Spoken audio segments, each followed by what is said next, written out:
차가운 유리 테이블 위로 도시의 스카이라인을 재현한 정교한 건축 모형이 놓여 있었다. 강남의 심장부에 솟아오를 초고층 주상복합 건물, 더 헤리티지 타워. 서유진의 팀이 지난 6개월간 밤낮으로 매달린 프로젝트였다. 하지만 회의실을 감싼 공기는 성공의 예감 대신 얼음장 같은 침묵으로 가득했다. 서유진 팀장, 김 부장의 목소리는 날카롭고 건조했다. 그는 뿔테의 안경 너머로 유진을 쏘아보며 모형의 특정 부분을 레이저 포인터로 가리켰다. 붉은 점이 건물의 45층, 스카이라운지 테라스에 머물렀다. 이 부분 말이야, 클라이언트 측에서 제기한 안전성 문제에 대한 보완 설계안. 이게 최선인가? 유진은 마른 입술을 혀로 축였다. 목이 바싹 타들어가는 것 같았다. 네, 부장님. 구조기술팀과 협의하여 풍압과 진동을 최대한 견딜 수 있는 내진 설계를 적용했습니다. 기존 디자인의 미학을 해치지 않는 선에서 가장 효율적인 방안이라고 판단 김 부장이 그녀의 말을 끊었다. 그의 목소리에는 노골적인 비난이 실려 있었다. 서 팀장의 판단은 중요하지 않아. 중요한 건 클라이언트의 만족이지. 이 설계안은 그냥 기존 안에서 몇 가지 자재만 바꾼 수준이잖아. 누가 이걸 보고 혁신적이라고 생각하겠나. 안전이라는 핑계 뒤에 숨어서 안일하게 대처한 걸로 밖에 안 보여. 회의실 안의 모든 시선이 유진에게 쏠렸다. 팀원들은 애써 외면하며 서류에 코를 박았고 경쟁팀 팀장은 입가에 희미한 미소를 걸고 있었다. 유진은 손바닥에 축축하게 땀이 배는 것을 느끼며 주먹을 꽉 쥐었다. 안일한 대처라니. 지난 일주일간 하루 3시간도 채 자지 못하며 구조팀과 머리를 맞대고 싸워가며 내놓은 결과물이었다. 클라이언트의 변덕스러운 요구와 비현실적인 예산 사이에서 찾아낸 최적의 균형점이었다. 하지만 이 차가운 회의실 안에서 과정은 무의미했다. 결과만이 그녀의 무능을 증명하는 낙인처럼 존재할 뿐이었다. 죄송합니다. 다시 검토하겠습니다. 결국 그녀의 입에서 나온 것은 힘없는 사과였다. 반박할 기력도, 이해시킬 자신도 없었다. 김 부장은 만족스럽지 않다는 듯 헛기침을 한 번 하고는 다른 주제로 넘어갔다. 유진은 더 이상 회의 내용에 집중할 수 없었다. 머릿속에서는 수백 개의 설계도가 엉망으로 뒤엉키고 귓께서는 사람들의 수군거림이 윙윙거리는 소음처럼 맴돌았다. 어머니가 돌아가신 지 꼭 1년이 되는 날이었다. 아침에 억지로 미역국을 한술 뜨고 나오면서도 그녀는 오늘만큼은 칼퇴근을 해서 조용히 어머니를 추억하고 싶다고 생각했다. 하지만 현실은 또다시 그녀를 이 삭막한 경쟁의 장으로 밀어넣었다. 그녀는 문득 자신이 이 거대한 도시의 부속품이 된 것 같다고 느꼈다. 매일 아침 정해진 시간에 몸을 일으켜 콩나물시루 같은 지하철에 몸을 싣고 감정 없는 표정으로 하루를 버텨내고 녹초가 된 몸으로 텅 빈 집에 돌아오는 수많은 익명의 부속품 중 하나. 회의는 자정이 다 되어서야 끝났다. 동료들이 삼삼오오 모여 한잔하러 가자며 어깨를 툭툭 쳤지만 유진은 희미하게 웃으며 고개를 저었다. 그들의 값싼 동정이나 뒷담화의 안주가 되고 싶지 않았다. 먼저 들어가겠습니다. 인사조차 제대로 받지 않는 그들을 뒤로 하고 그녀는 사무실을 나섰다. 강남의 밤거리는 여전히 대낮처럼 환했다. 빌딩 숲에서 뿜어져 나오는 인공적인 빛들이 밤하늘의 별을 지워버린 지 오래였다. 유진은 지하철역으로 향하는 인파에 휩쓸려 걸었다. 모두가 비슷한 표정을 하고 있었다. 피곤함, 무관심, 그리고 약간의 초조함. 그들의 어깨가 스칠 때마다 유진은 자신의 존재가 한없이 투명해지는 기분을 느꼈다. 지하철이 도착하고 스크린 도어가 열렸다. 사람들에게 떠밀려 안으로 들어서는 순간 유진은 숨이 턱 막히는 갑갑함을 느꼈다. 땀 냄새와 향수 냄새, 그리고 정체 모를 피로감이 뒤섞인 탁한 공기. 그녀는 다음 역에서 무작정 내렸다. 여의도역이었다. 평소라면 그냥 지나쳤을 곳이었다. 하지만 오늘은 이대로 붐비는 지하철을 타고 집으로 돌아가고 싶지 않았다. 무언가 다른 것이 필요했다. 역사를 빠져나오자 시원한 밤 공기가 폐부 깊숙이 스며들었다. 유진은 홀린 듯이 여의도 한강공원 방향으로 발걸음을 옮겼다. 강변을 따라 늘어선 가로등 불빛이 희미한 길을 만들어내고 있었다. 낮 동안의 소라는 온데간데 없고 오직 강물이 흐르는 소리와 바람 소리만이 가득했다. 멀리 보이는 다리의 조명과 도시의 야경이 비현실적인 풍경을 자아냈다. 얼마나 걸었을까? 인적이 드문 공원 깊숙한 곳. 벚나무들이 줄지어 서 있는 산책로에 다다랐을 때였다. 유진은 무언가 이상한 것을 발견했다. 가로등 불빛이 잘 닿지 않는 어두운 나무 아래 하얀 무언가가 웅크리고 있었다. 처음에는 누가 버리고 간 쓰레기 봉투라고 생각했다. 하지만 바람이 불 때마다 그것이 미세하게 움직이는 것을 보고 그녀는 걸음을 멈췄다. 심장이 이유 없이 쿵쾅거리기 시작했다. 유진은 조심스럽게 그쪽으로 다가갔다. 가까워질수록 형체는 분명해졌다. 그것은 쓰레기 봉투가 아니었다. 개였다. 털이 하얀 진돗개 한 마리가 나무 기둥에 짧은 목줄로 묶여 있었다. 개는 인기척을 느꼈는지 고개를 들었다. 어둠 속에서도 두려움과 체념이 뒤섞인 까만 눈동자가 선명하게 보였다.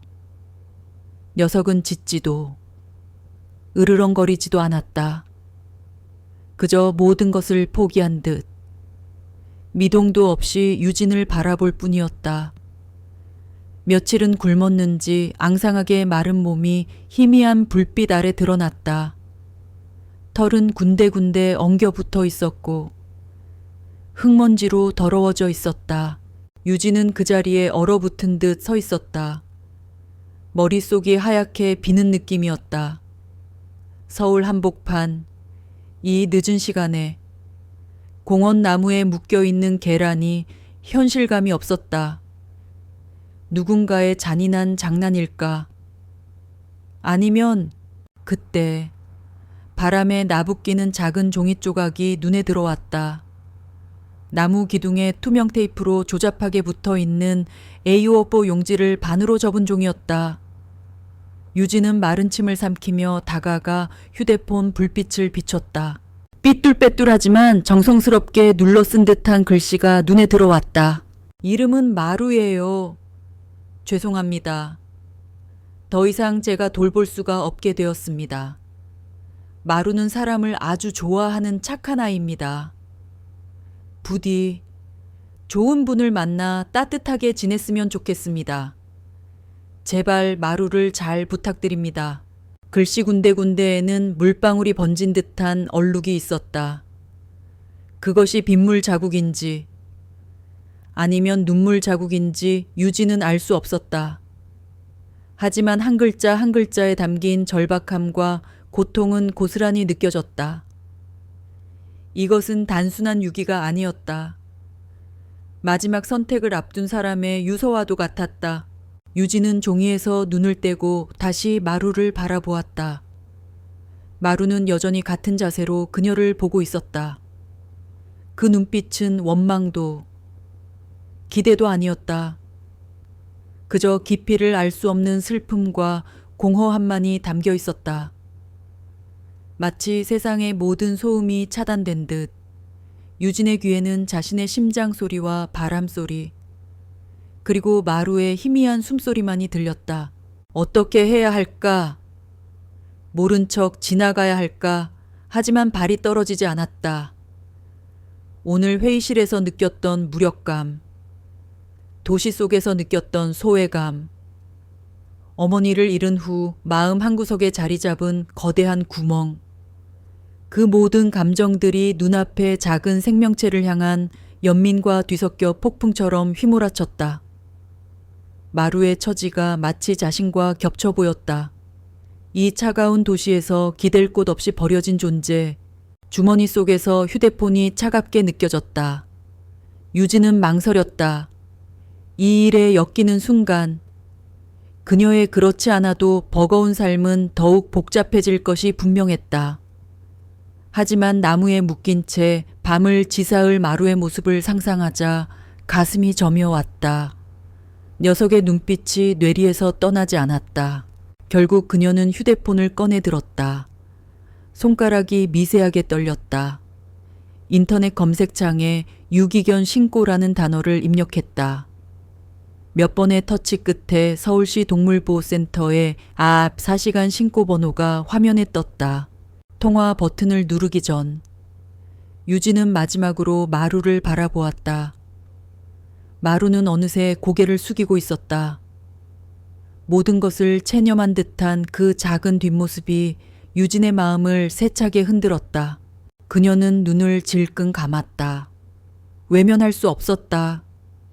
적어도 오늘의 자신은 이 생명을 외면하는 그런 어른이 되고 싶지 않았다. 마침내 그녀는 통화 버튼을 눌렀다. 차가운 기계음 너머로 상담원의 목소리가 들려왔을 때 유진은 갈라지는 목소리로 겨우 입을 열었다. 저 지금 여의도 한강공원인데요. 나무에 개가 한 마리 묶여 있어요. 그 한마디가 그녀의 인생을 송두리째 바꿀 서막이 될 줄은 꿈에도 알지 못했다.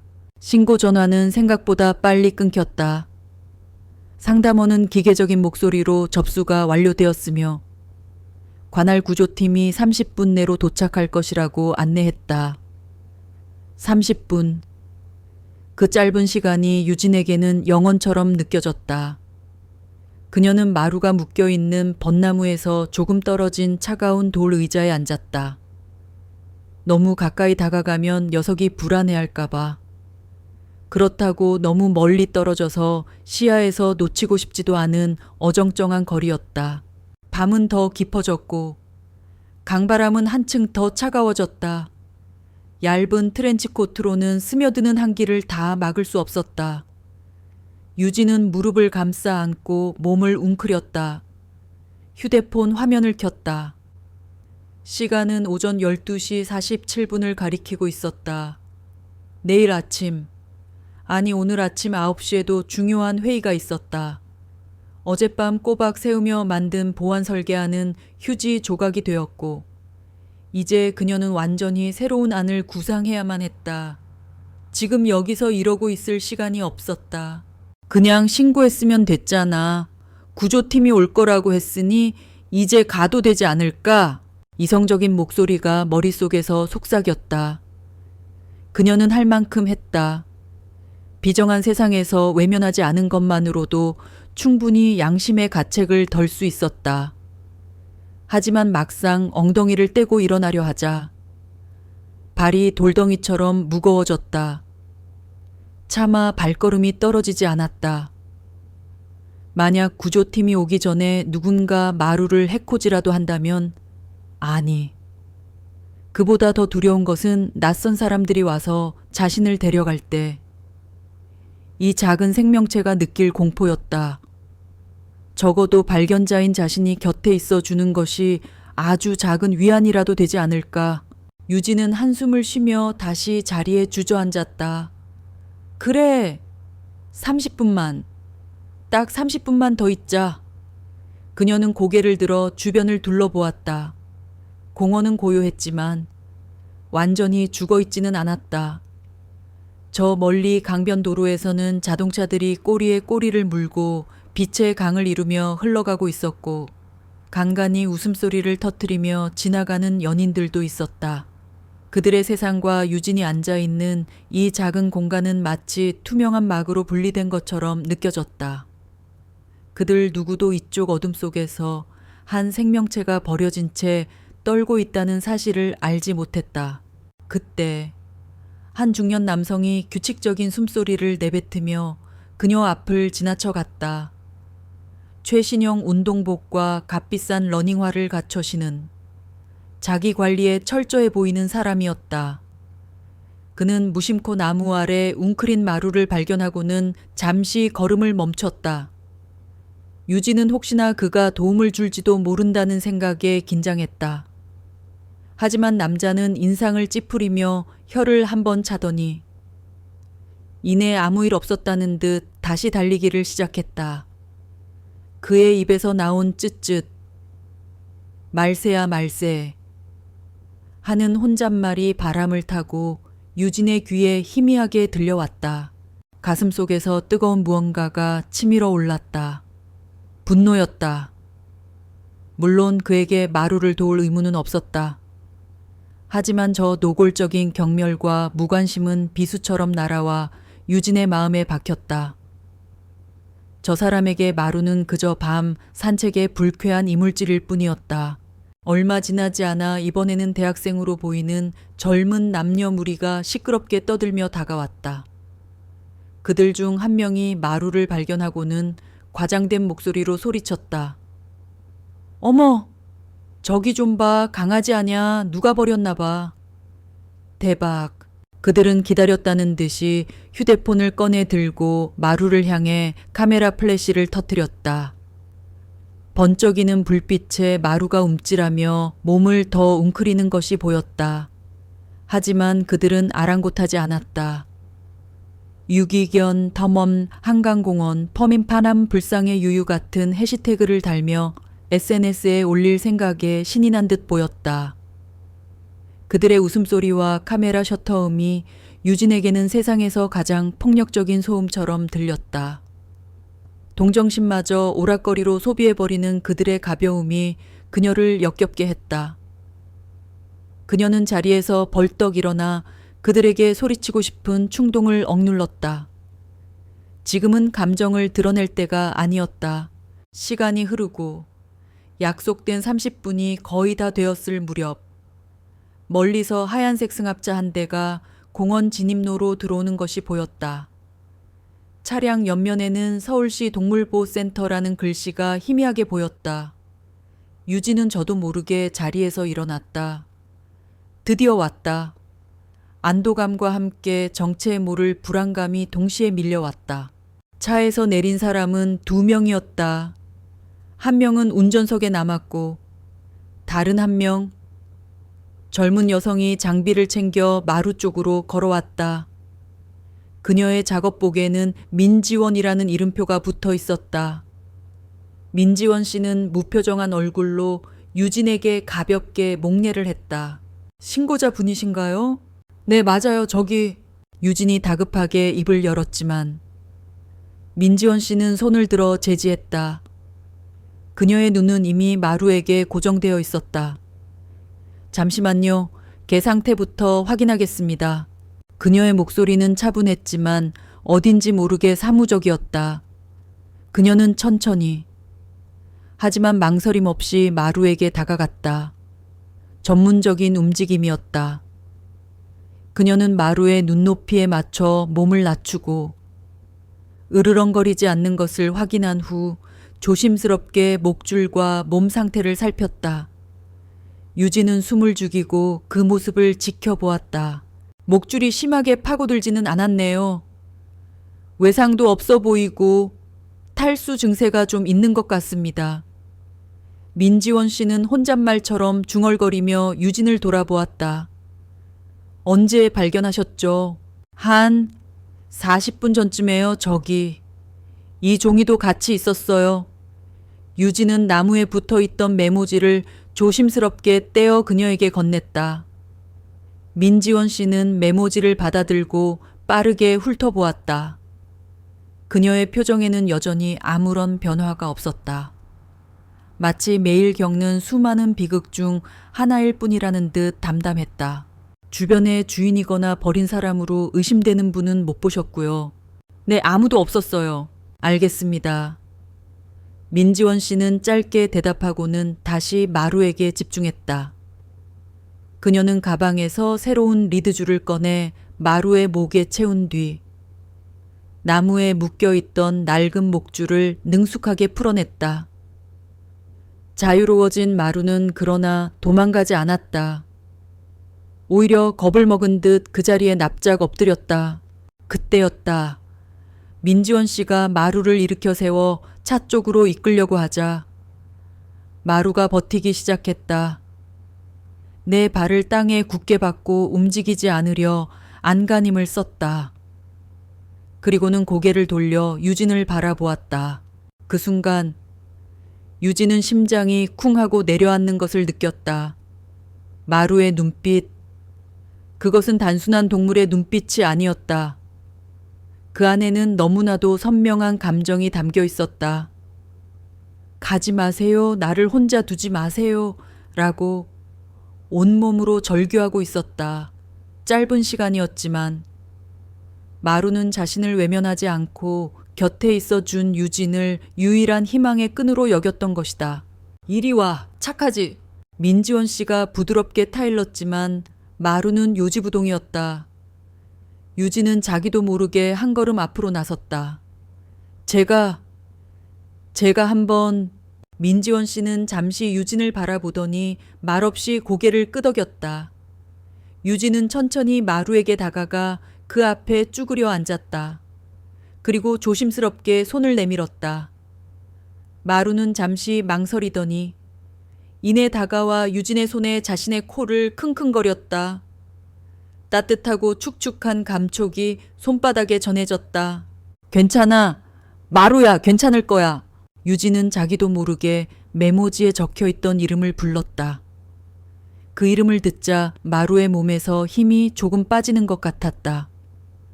유진은 부드럽게 녀석의 등을 쓰다듬으며 일어섰다. 그리고 민지원 씨와 함께 차를 향해 천천히 걸었다. 그러자 놀랍게도 마루는 더 이상 저항하지 않고 얌전히 유진의 발걸음을 따라왔다. 차량 뒤편에 케이지 문이 열렸다. 민지원 씨가 마루를 안으로 넣으려 하자 마루는 마지막으로 다시 한번 유진을 돌아보았다. 그 애절한 눈빛을 마주한 유진은 더 이상 망설일 수 없었다. 저도 같이 가도 될까요? 충동적인 말이었다. 민지원 씨는 놀란 눈으로 그녀를 보았다. 네, 센터 말씀이십니까? 네, 가서 절차가 어떻게 되는지 듣고 싶어서요.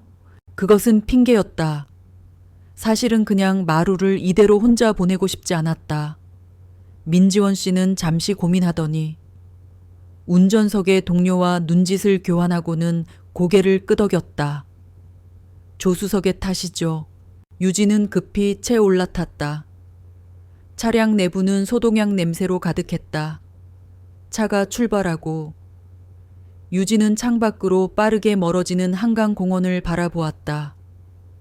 불과 1시간 전의 자신과 지금의 자신은 완전히 다른 사람이 된 것 같았다. 센터는 서울 외곽의 한적한 곳에 위치해 있었다.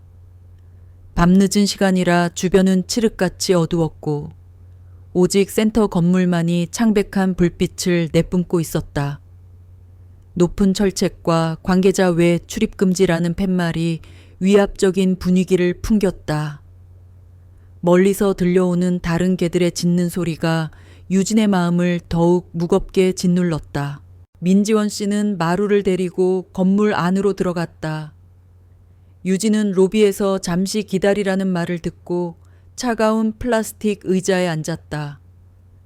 잠시 후 돌아온 민지원 씨는 서류 몇 장을 내밀었다.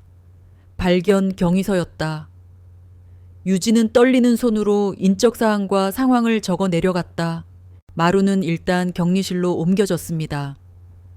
전염병 검사와 기본 건강검진을 받아야 합니다.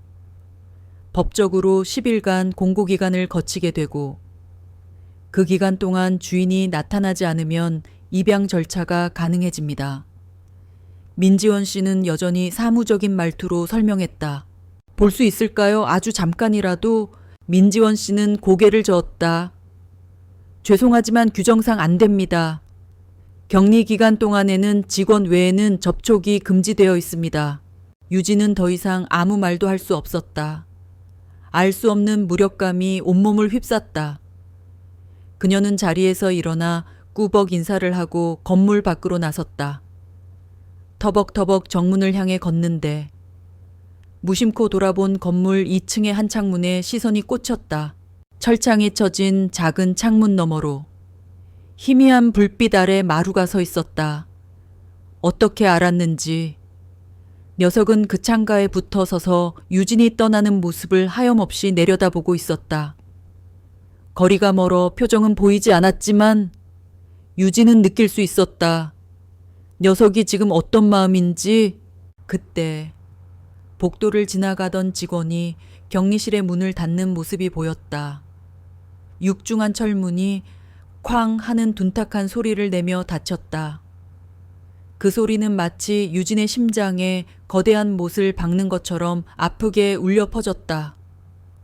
창가에 서 있던 마루의 모습도 더 이상 보이지 않았다.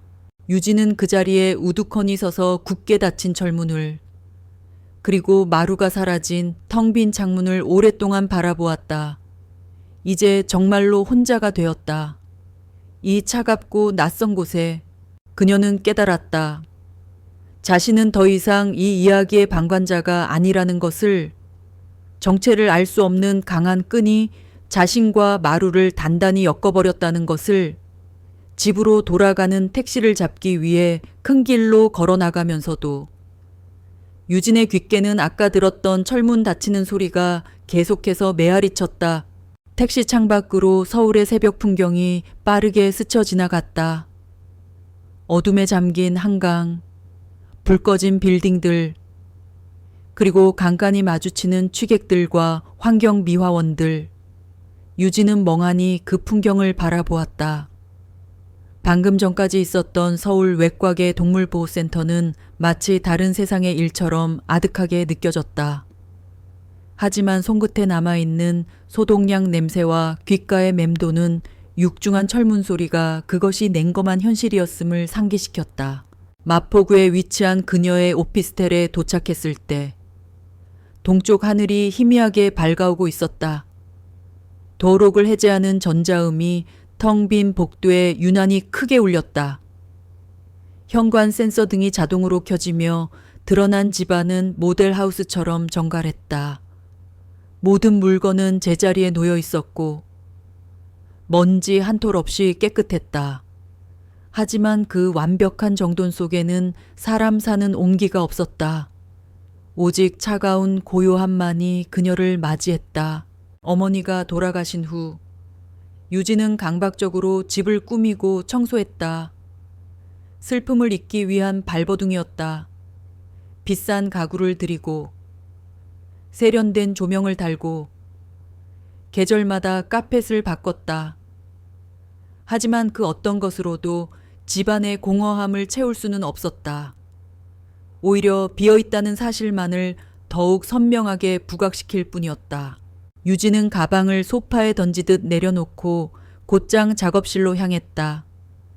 컴퓨터를 켜고 어젯밤 김 부장에게 혹평을 받았던 설계 프로그램을 열었다. 화면 가득 복잡한 선과 숫자들이 떠올랐다.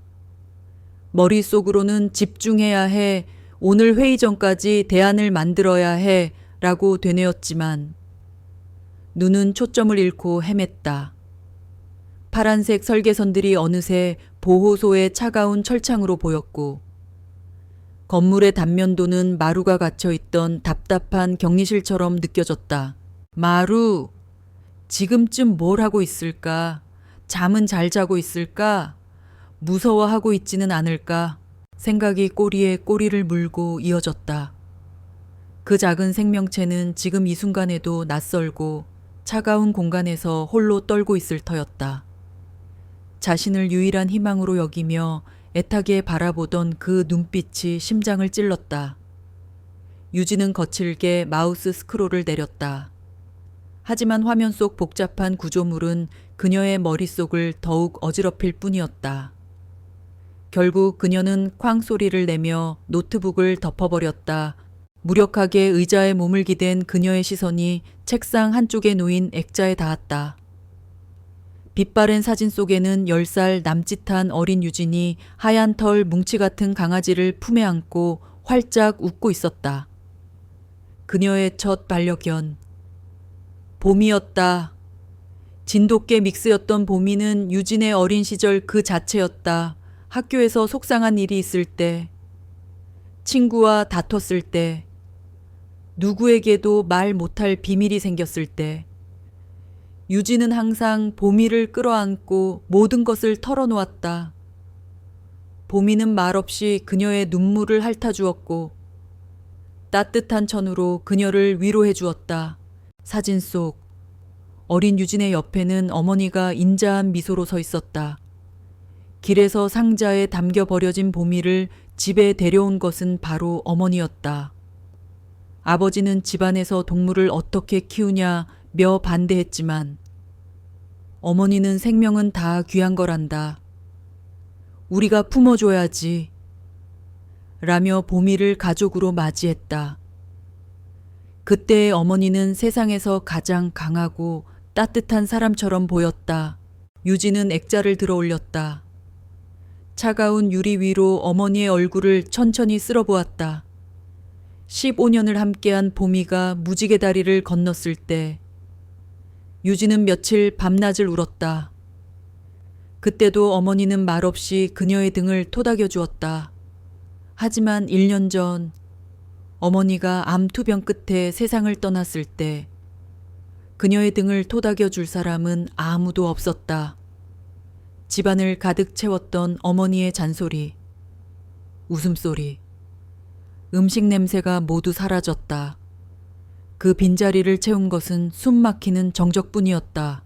그 정적이 너무나 두려워 유진은 일에 미친 듯이 매달렸다. 야근을 자처하고 주말에도 출근했다.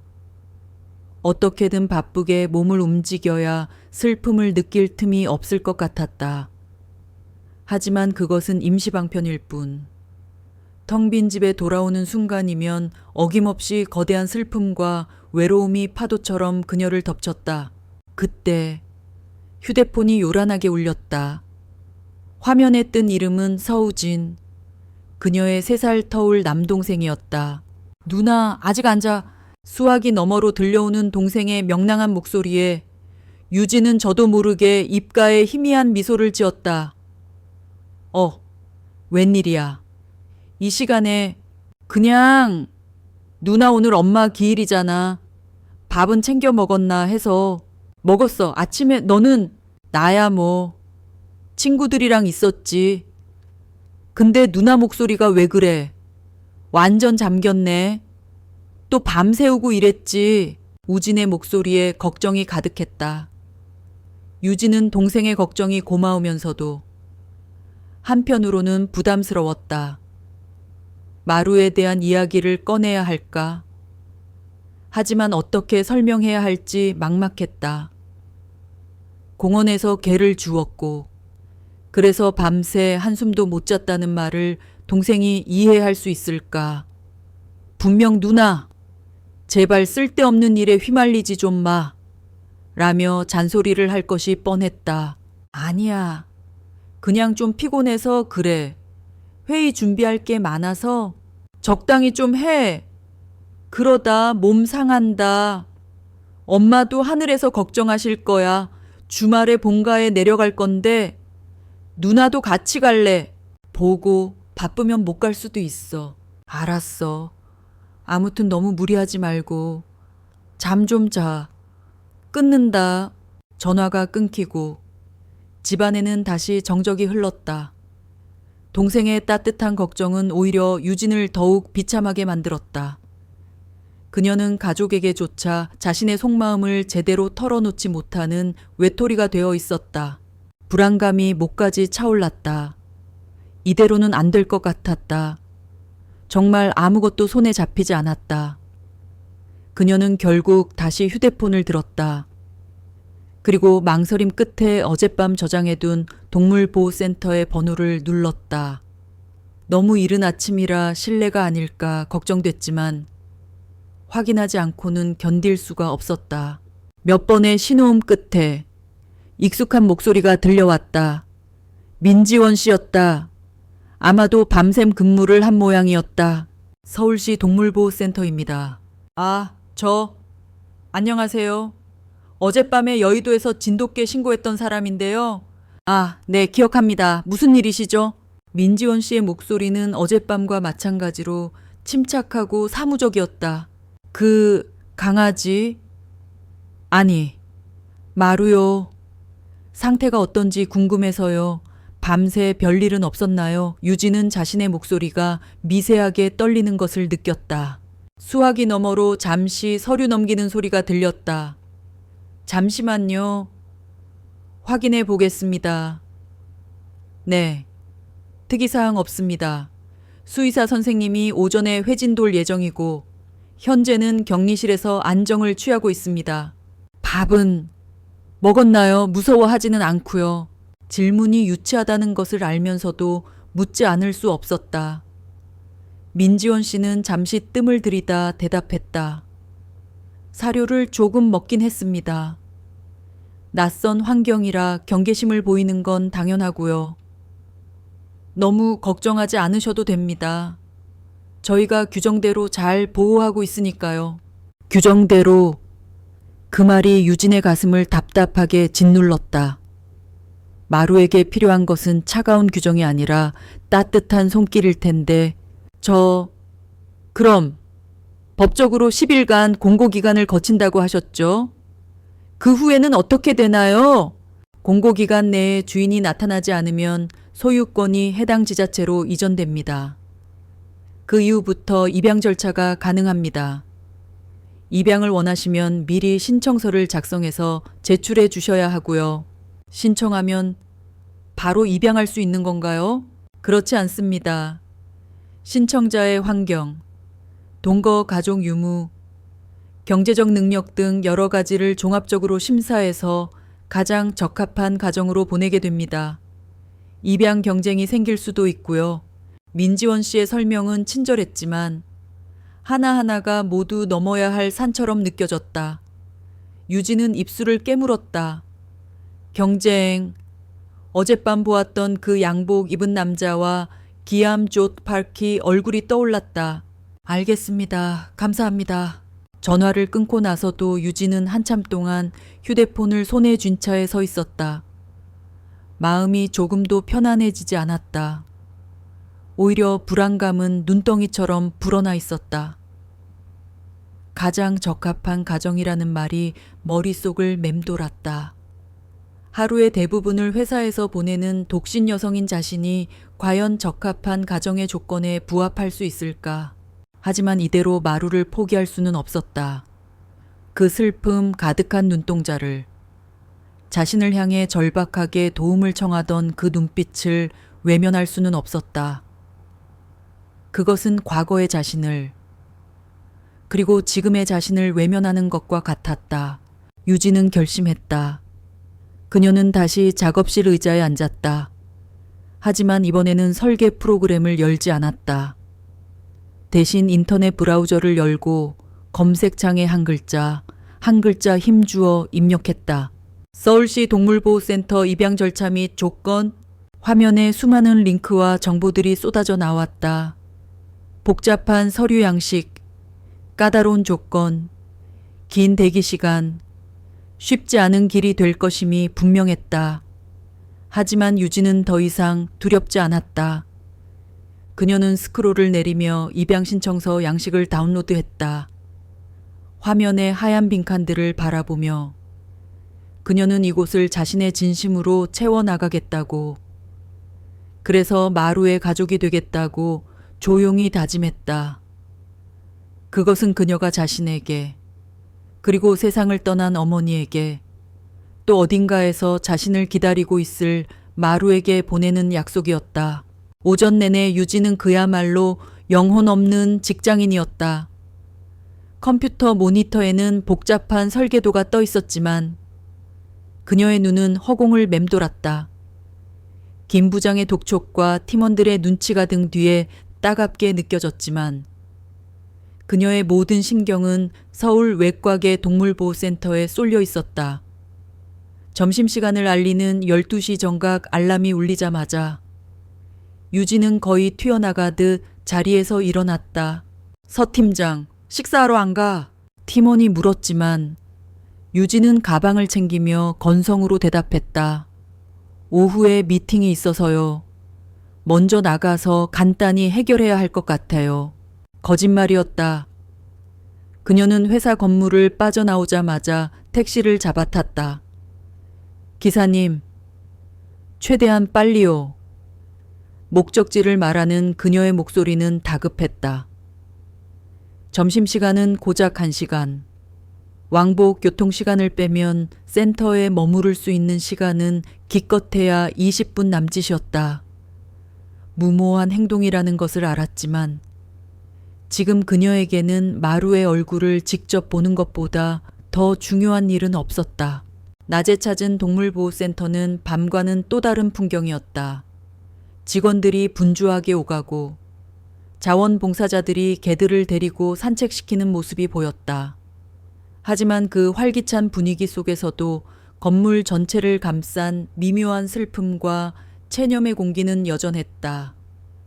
수많은 철창 안에서 들려오는 개들의 짖는 소리는 마치 각자의 사연을 토해내는 절규처럼 들렸다. 유진은 로비로 들어서며 근처 편의점에서 급하게 사온 강아지용 육포와 장난감이 든 쇼핑백을 고쳐들었다. 어젯밤 보았던 민지원 씨가 데스크에서 서류 작업을 하고 있었다. 그녀는 유진을 발견하고는 약간 놀란 표정을 지었다. 어떻게 오셨어요? 점심시간이라 잠시 들렀어요. 마루 잠깐이라도 볼 수 있을까 해서요. 유진은 자기도 모르게 비굴한 미소를 지으며 쇼핑백을 내밀었다. 이건 그냥 여기 다른 아이들이라도 나눠주시면. 민지원 씨는 유진의 얼굴과 쇼핑백을 번갈아 보았다. 그녀의 무표정한 얼굴에 아주 잠깐 망설임이 스쳐 지나갔다. 원칙적으로는 안 됩니다. 아직 격리 기간이라 면회는 불가능해요. 알아요. 아는데 정말 5분이라도 안 될까요? 상태가 어떤지 눈으로만이라도 확인하고 싶어서 그래요. 유진의 목소리는 애처로웠다. 민지원 씨는 나지막이 한숨을 쉬었다. 그녀는 주변을 한번 살피더니 낮은 목소리로 말했다.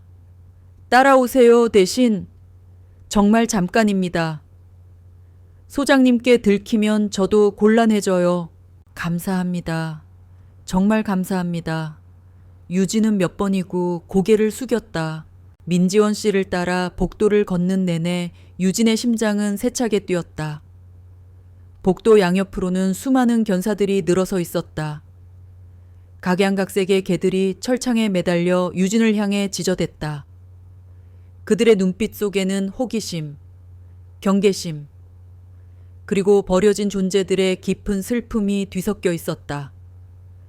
유진은 차마 그 눈들을 마주 볼 수 없어 고개를 숙였다. 민지원 씨가 멈춰선 곳은 건물 뒤편의 작은 별실이었다. 여기서 기다리세요.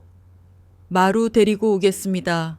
잠시 후 문이 열리고 민지원 씨와 함께 마루가 들어왔다. 어젯밤보다 훨씬 깨끗해진 모습이었다. 털에서는 희미하게 샴푸 냄새가 났다. 하지만 여전히 바짝 마른 몸과 불안하게 주변을 두리번거리는 눈빛은 그대로였다. 마루는 방 안으로 들어서자마자 유진을 발견했다. 녀석의 까만 눈동자가 크게 흔들렸다. 잠시 멈칫하던 마루는 이내 망설임 없이 유진에게로 달려왔다. 낑낑거리는 작은 울음소리를 내며 마루는 유진의 다리에 얼굴을 비볐다. 어젯밤 자신을 혼자 두지 않았던 사람을 정확하게 기억하고 있었다. 유진은 그대로 바닥에 주저앉아 마루를 끌어안았다. 마루야, 괜찮았어? 무섭지는 않았고? 앙상한 등이 손끝에 느껴졌다. 심장이 가늘고 빠르게 뛰는 것이 고스란히 전해졌다. 유진은 목이 메어왔다. 그녀는 아무 말 없이 마루의 등을 부드럽게 쓰다듬어 주었다. 마루는 대답 대신 유진의 손등을 핥았다. 따뜻하고 부드러운 혀의 감촉이 마치 위로처럼 느껴졌다. 짧은 순간이었지만 그 교감 속에서 유진은 어젯밤부터 자신을 짓누르던 불안감이 눈 녹듯 사라지는 것을 느꼈다. 이 작은 생명체가 주는 위안은 생각보다 훨씬 더 거대했다. 이제 그만 가보셔야 합니다. 민지원 씨의 목소리가 꿈같은 시간을 깨뜨렸다. 유진은 아쉬움을 삼키며 자리에서 일어났다. 마루는 떨어지지 않으려는 듯 유진의 바짓가랑이를 물고 늘어졌다. 그 모습에 또다시 가슴이 미어졌다. 마루야, 또 올게. 꼭 다시 올게. 그것은 약속이었다. 민지원 씨가 마루를 달래서 데리고 나가는 뒷모습을. 유진은 문이 닫힐 때까지 하염없이 바라보았다. 무거운 발걸음으로 복도를 걸어 나오는데 소장실이라는 팻말이 붙은 방문이 눈에 들어왔다. 문이 살짝 열려 있었고 안에서 언성을 높이는 소리가 새어나왔다. 유진은 무심코 그 앞을 지나치려다. 들려오는 대화 내용에 발을 멈췄다. 소장님, 다시 한번 생각해 주십시오. 저희 회장님께서는 이번 유기동물 보호 캠페인에 각별한 관심을 갖고 계십니다. 순종 진돗개를 입양해서 홍보대사 격으로 활용하면 대회 이미지 제고에 큰 도움이 될 겁니다. 젊고 자신감 넘치는 남자의 목소리였다. 유진은 숨을 죽였다. 어젯밤 자신이 신고 전화를 하기 직전 어디선가 들었던 목소리 같기도 했다. 아니, 착각일까? 물론 저희야 감사한 일입니다만 최 비서님, 절차라는 게 있지 않습니까? 아직 공고기간이 끝나지도 않았고 입양을 희망하는 다른 분이 나타날 수도 있습니다. 박 소장의 목소리였다. 그는 어딘지 모르게 쩔쩔매는 듯한 인상을 주었다. 최 비서라는 남자가 피식 웃는 소리가 들렸다. 소장님, 뭘 그렇게 딱딱하게 구십니까? 다른 희망자요. 나타나 봐야 뻔하죠. 그냥 동정심에 앞뒤 안 가리고 달려드는 그런 사람들 아닙니까? 저희처럼 체계적인 관리와 지원을 해줄 수 있는 곳은 흔치 않습니다. 이번에 저희 그룹에서 보호센터 시설 개선을 위해 성의를 좀 표하고 싶어 한다는 말씀 못 들으셨습니까? 성의라는 단어에 유난히 힘이 실려 있었다. 그것이 무엇을 의미하는지는 굳이 듣지 않아도 알 수 있었다. 유진은 온몸의 피가 차갑게 식는 것을 느꼈다. 그들이 말하는 순종 진돗개가 마루라는 것을 직감했다.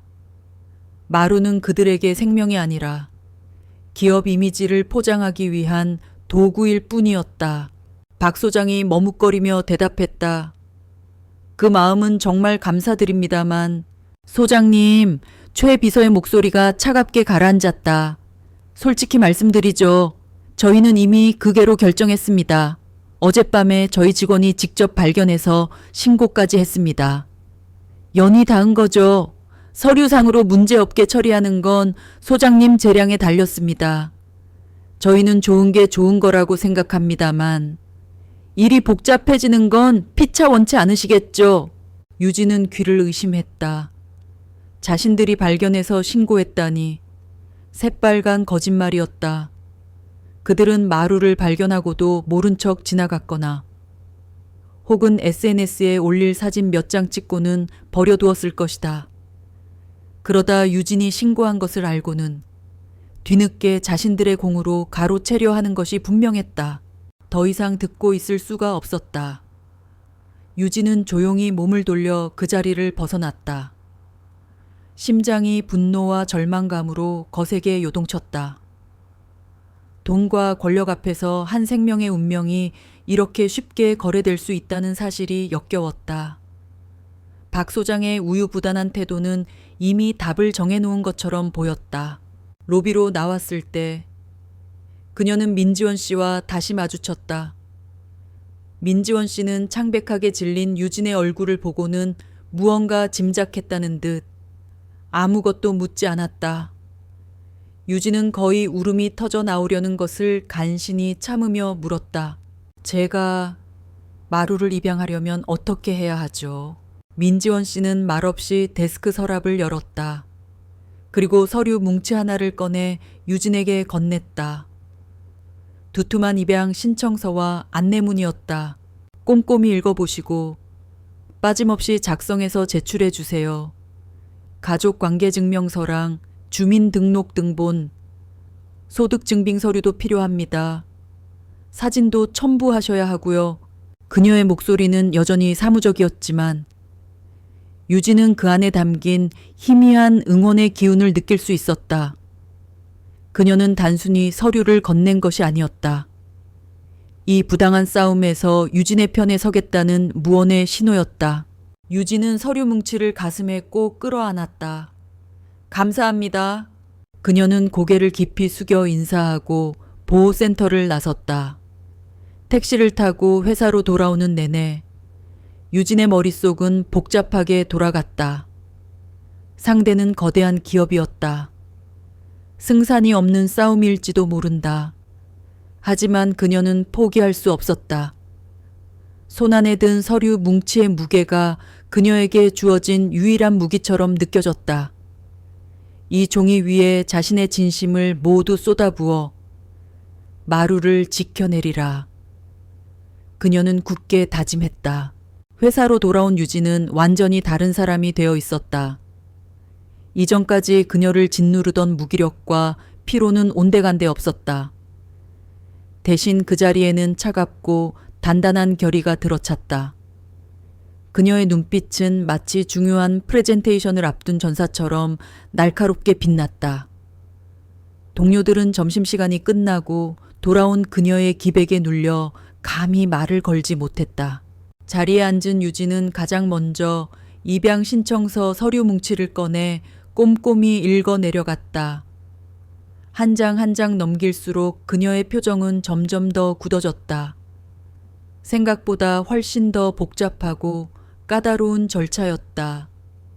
신청자의 직업, 소득, 주거 형태, 가족 구성원, 과거 반려동물 양육 경험 등 마치 신원조사를 방불케 하는 질문들이 빼곡했다. 단순히 개를 사랑한다는 마음만으로는 넘을 수 없는 현실의 벽이 눈앞에 거대하게 서 있는 듯했다. 특히 하루에 반려동물과 함께할 수 있는 시간과 주요 양육 담당자의 부재 시 돌봄 계획을 묻는 항목에서 그녀는 한숨을 내쉴 수밖에 없었다. 그녀는 대한민국에서 가장 근무 시간이 길기로 악명 높은 건축 설계 사무소에 다니는 1인 가구 직장인이었다. 객관적인 조건만 본다면 그녀는 최악의 입양 후보자일지도 몰랐다. 최 비서의 오만하고 자신감 넘치는 목소리가 귓가에 다시 울리는 듯했다. 나타나 봐야 뻔하죠. 그냥 동정심에 앞뒤 안 가리고 달려드는 그런 사람들 아닙니까? 그들의 눈에 자신은 바로 그런 사람으로 빛을 터였다. 서류상의 몇 줄 글로는 돈과 권력을 앞선 그들을 이길 수 없다는 것이 명백했다. 평범한 신청서 한 장으로는 어림도 없었다. 바로 그 순간 유진의 머릿속에 번개처럼 한 가지 아이디어가 스쳤다. 그래, 그들이 돈과 권력으로 나온다면 나는 나의 전부로 맞서겠어? 그녀의 전부는 무엇인가? 그것은 지난 10년간 치열하게 갈고 닦아 온 그녀의 직업. 바로 건축가로서의 능력이었다. 그녀는 말로, 글로 자신의 진심을 증명할 수 없다면 눈에 보이는 것으로, 데이터로, 그리고 완벽한 계획으로 증명하기로 결심했다. 그녀는 하얀 A4 용지를 꺼내 들고 펜을 쥐었다. 그리고 그 위에 큰 글씨로 제목을 썼다. 마루를 위한 생애 설계 제안서 A Life Plan Proposal for 마루. 그것은 단순한 입양 신청서가 아니었다. 한 생명을 책임지기 위한, 한 명의 건축가가 자신의 모든 전문성을 쏟아부어 만드는 가장 중요한 프로젝트의 시작이었다. 그날 오후 유진은 김 부장을 찾아갔다. 그리고 모두의 예상을 깨고 이틀간의 휴가를 신청했다. 개인적인 사정으로 급히 처리해야 할 일이 있습니다. 김 부장은 지금이 어떤 시국인데 휴가냐며 노발대발했지만 휴가 기간 동안 밤을 새워서라도 새로운 설계안을 완성해 오겠습니다. 라는 유진의 단호한 말에 마지못해 허락했다. 그녀는 그 길로 곧장 퇴근했다. 집으로 돌아온 유진은 곧바로 작업에 착수했다. 가장 먼저 한 일은 자신의 오피스텔 실측 도면을 펼치는 것이었다. 그리고 그 위에 트레이싱 페이퍼를 겹쳐놓고 마루를 위한 공간을 새롭게 구상하기 시작했다. 그녀는 단순히 계집 하나를 놓는 수준에서 생각하지 않았다. 마루의 동선, 습성, 안전, 그리고 심리적 안정감까지 고려한 반려동물 친화적 공간 리모델링 계획을 세웠다. 그녀의 손이 빠르게 움직였다. 거실의 소파 배치를 바꾸어 마루가 뛰어놀 수 있는 공간을 확보하고 미끄러운 강화마루 바닥 위에 논슬립 매트를 시공할 위치를 표시했다. 현관에는 외출 후 발을 쉽게 닦을 수 있는 작은 세족 공간을 설계했고 창문에는 추락 방지용 안전 펜스를 설치했다. 심지어 마루가 혼자 있을 때 불안감을 덜 느낄 수 있도록 햇빛이 가장 잘 드는 창가에 마루만의 아늑한 안전기지를 만들어주는 계획까지 세웠다.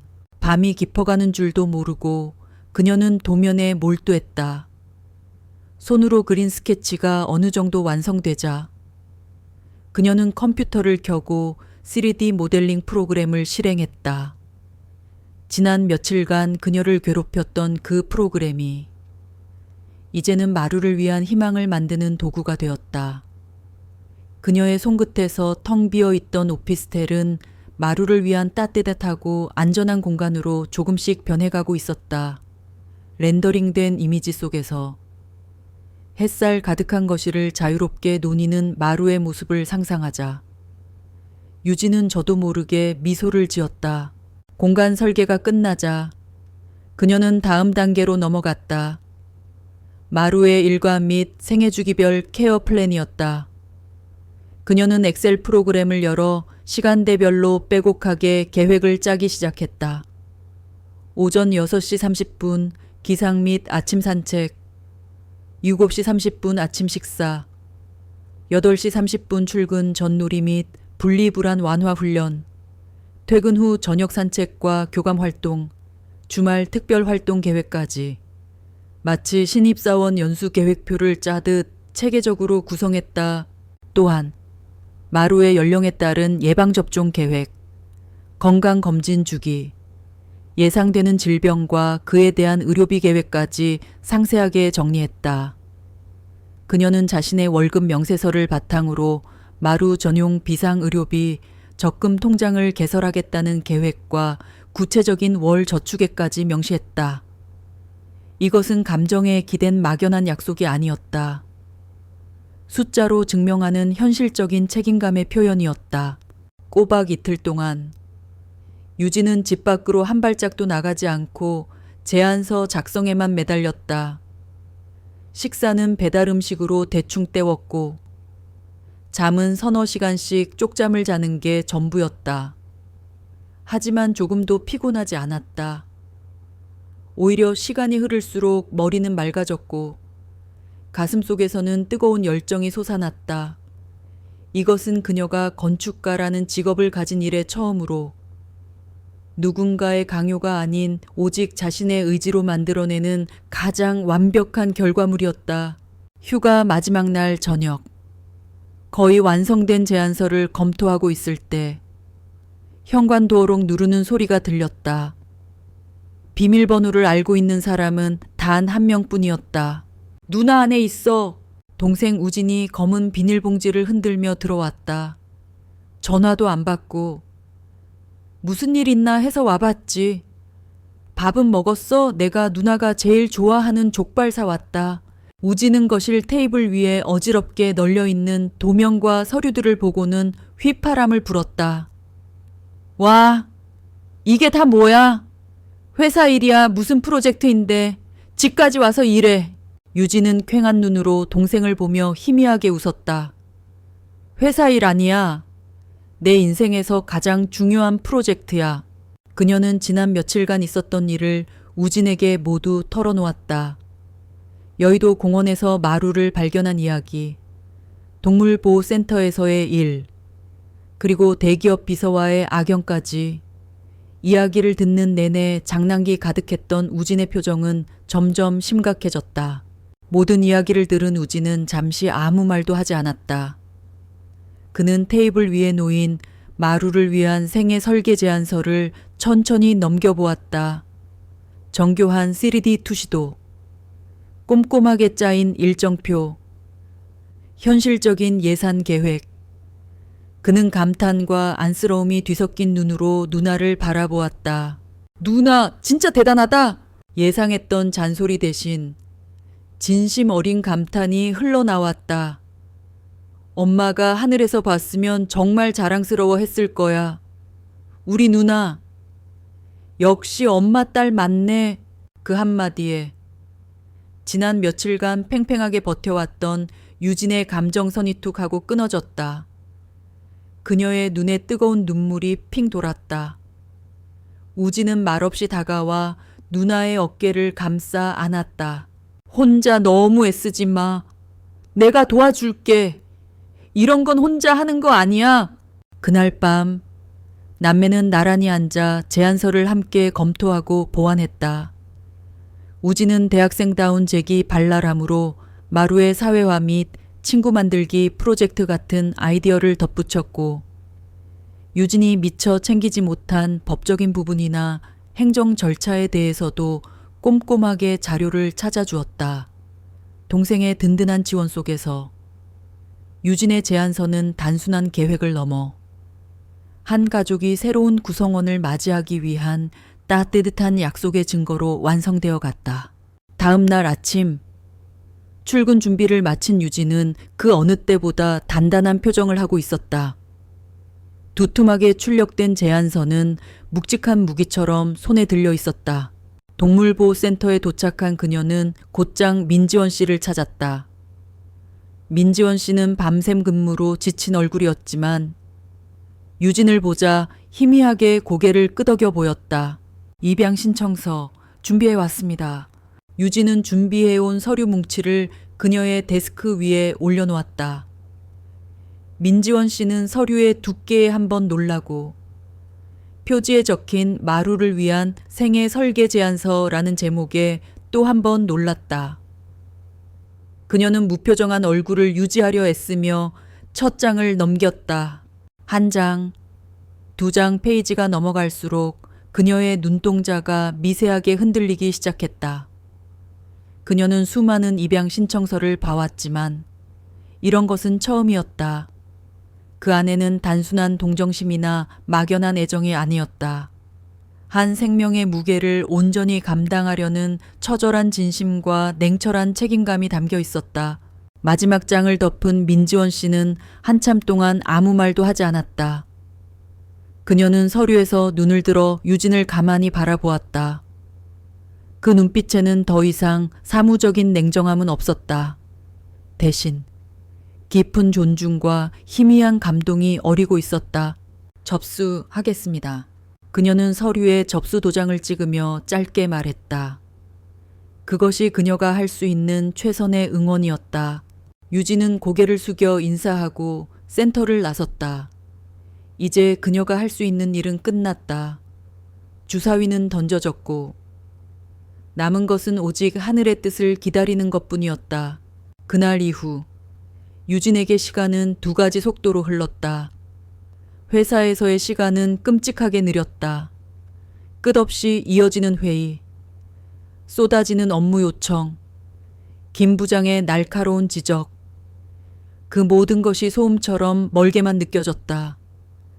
그녀는 기계적으로 손을 움직여 도면을 그리고 보고서를 작성했지만 정신은 온통 다른 곳에 가 있었다.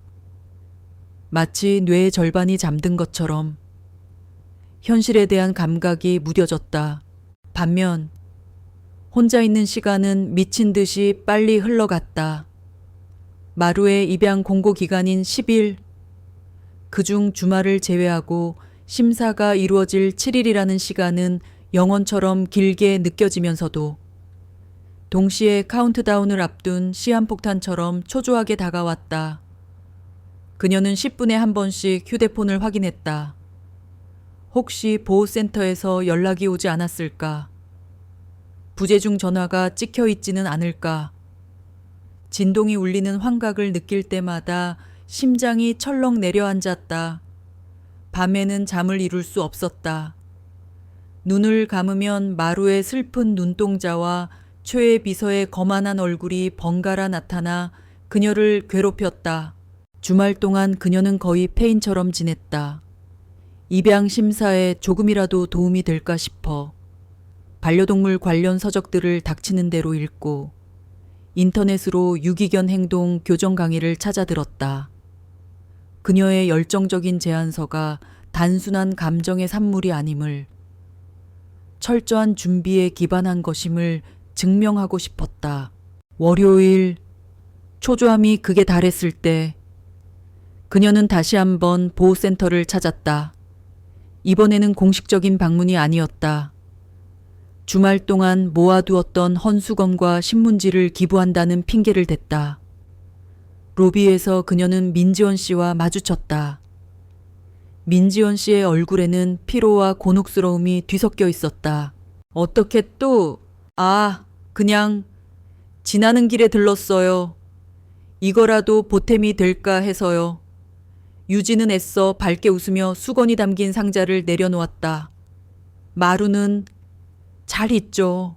민지원 씨는 잠시 주변을 살피더니 유진의 팔을 이끌고 인적이 드문 복도 구석으로 갔다. 그녀의 목소리는 한층 더 낮아져 있었다. 서유진 씨, 솔직하게 말씀드릴게요. 상황이 좋지 않아요. 유진의 심장이 쿵 하고 떨어졌다. 지난 주말에 그 기업 쪽 사람들이 소장님을 따로 만나고 갔어요. 정식으로 후원 약정서를 전달했다더군요. 금액이 저희 센터 1년 예산의 절반에 가까운 액수예요. 소장님은 완전히 그쪽으로 마음이 기운 것 같아요. 직원들 사이에서도 말이 많아요. 다들 재정난이 심각한 건 아니까 어쩔 수 없는 결정 아니냐는 분위기고요. 민지원 씨는 입술을 깨물었다.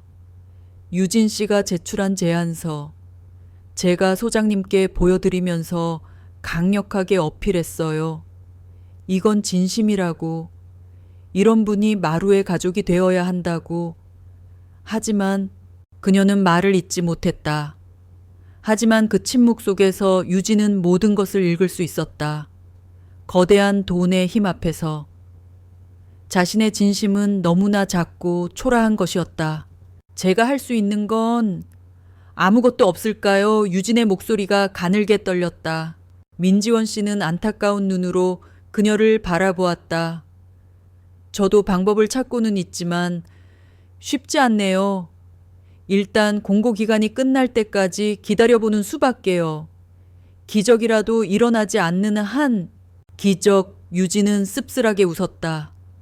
이 삭막한 도시에서 기적이라는 단어만큼 비현실적인 것이 또 있을까? 그녀는 힘없이 고개를 숙였다. 돌아가는 발걸음은 천근만은 무거웠다. 희망의 불씨가 꺼져가는 것을 그녀는 온몸으로 느끼고 있었다. 시간은 속절없이 흘러 마침내 운명의 7번째 날이 밝았다. 공고기간의 마지막 날이었다. 그날 유진은 아예 회사에 연차를 냈다. 도저히 일에 집중할 수 있는 상태가 아니었다. 그녀는 아침부터 집안을 서성이며 휴대폰만 뚫어져라 쳐다보았다. 심장이 목구멍까지 올라와 뛰는 것 같았다. 오전이 지나고 점심시간이 되었다. 아무런 연락이 없었다. 피가 마르는 기분이었다. 오후 2시, 3시, 4시, 시간이 1시간씩 지날 때마다 그녀의 희망도 한 뼘씩 사그라들었다. 어쩌면 이미 모든 것이 결정되었고 자신에게는 통보조차 해주지 않는 것일지도 모른다는 최악의 생각이 들었다. 오후 5시. 보호센터 업무 마감 시간이 다가오고 있었다. 이제 정말 끝이라고 생각하며 소파에 무너져 내리듯 주저앉았을 때 드디어 휴대폰이 울렸다. 화면에 뜬 것은 보호센터의 번호였다. 유진은 심호흡을 하고 떨리는 손으로 통화 버튼을 눌렀다. 여보세요. 서유진 씨 되십니까? 동물보호센터 소장 박상철입니다. 민지원 씨가 아닌 박 소장의 목소리였다. 유진의 심장이 덜컥 내려앉았다. 불길한 예감이 온몸을 감쌌다. 네, 소장님, 안녕하세요. 아, 네. 다름이 아니라 마루 입양 신청권 때문에 연락드렸습니다. 박 소장의 목소리는 의례적으로 정중했지만 어딘지 모르게 불편한 기색이 역력했다. 먼저 저희 센터와 유기동물에 깊은 관심을 보여주신 점 진심으로 감사드립니다. 유진 씨께서 제출해 주신 제안서는 저희 직원 모두가 깊은 감명을 받았습니다. 밑밥을 까는 그의 말투에 유진은 입술을 바짝 말렸다. 다만, 역시나 그 다만이라는 단어가 나오고야 말았다.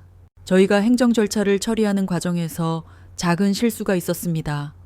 해당 개체의 공고를 저희 센터 홈페이지에만 게시하고 동물 보호 관리 시스템 APMS에는 하루 늦게 등록한 것이 확인되었습니다.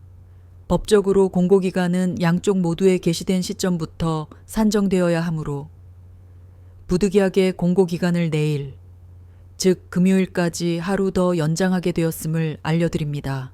유진은 순간 자신의 귀를 의심했다. 행정상의 실수 하루 연장 말도 안 되는 소리였다. 지난 일주일간 수십 번도 더 확인했던 공고였다. 이것은 명백한 시간 끌기였다.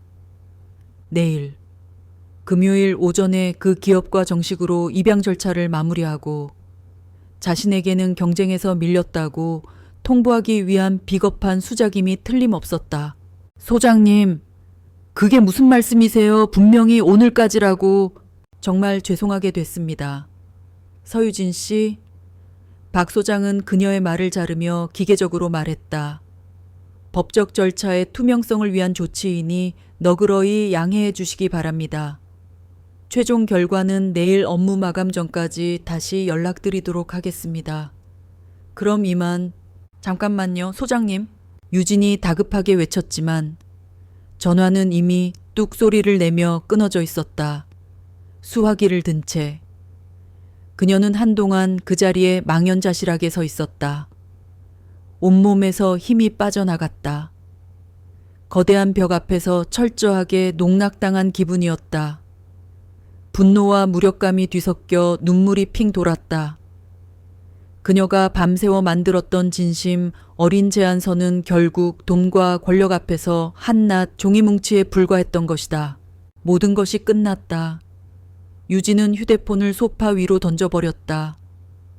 그녀는 거실 바닥에 주저앉아 무릎에 얼굴을 묻었다. 희미한 희망이라도 품었던 자신이 어리석었다. 세상은 원래 이렇게 불공평하고 잔인한 곳인데 잠시 잊고 있었다. 한참을 그렇게 울었을까.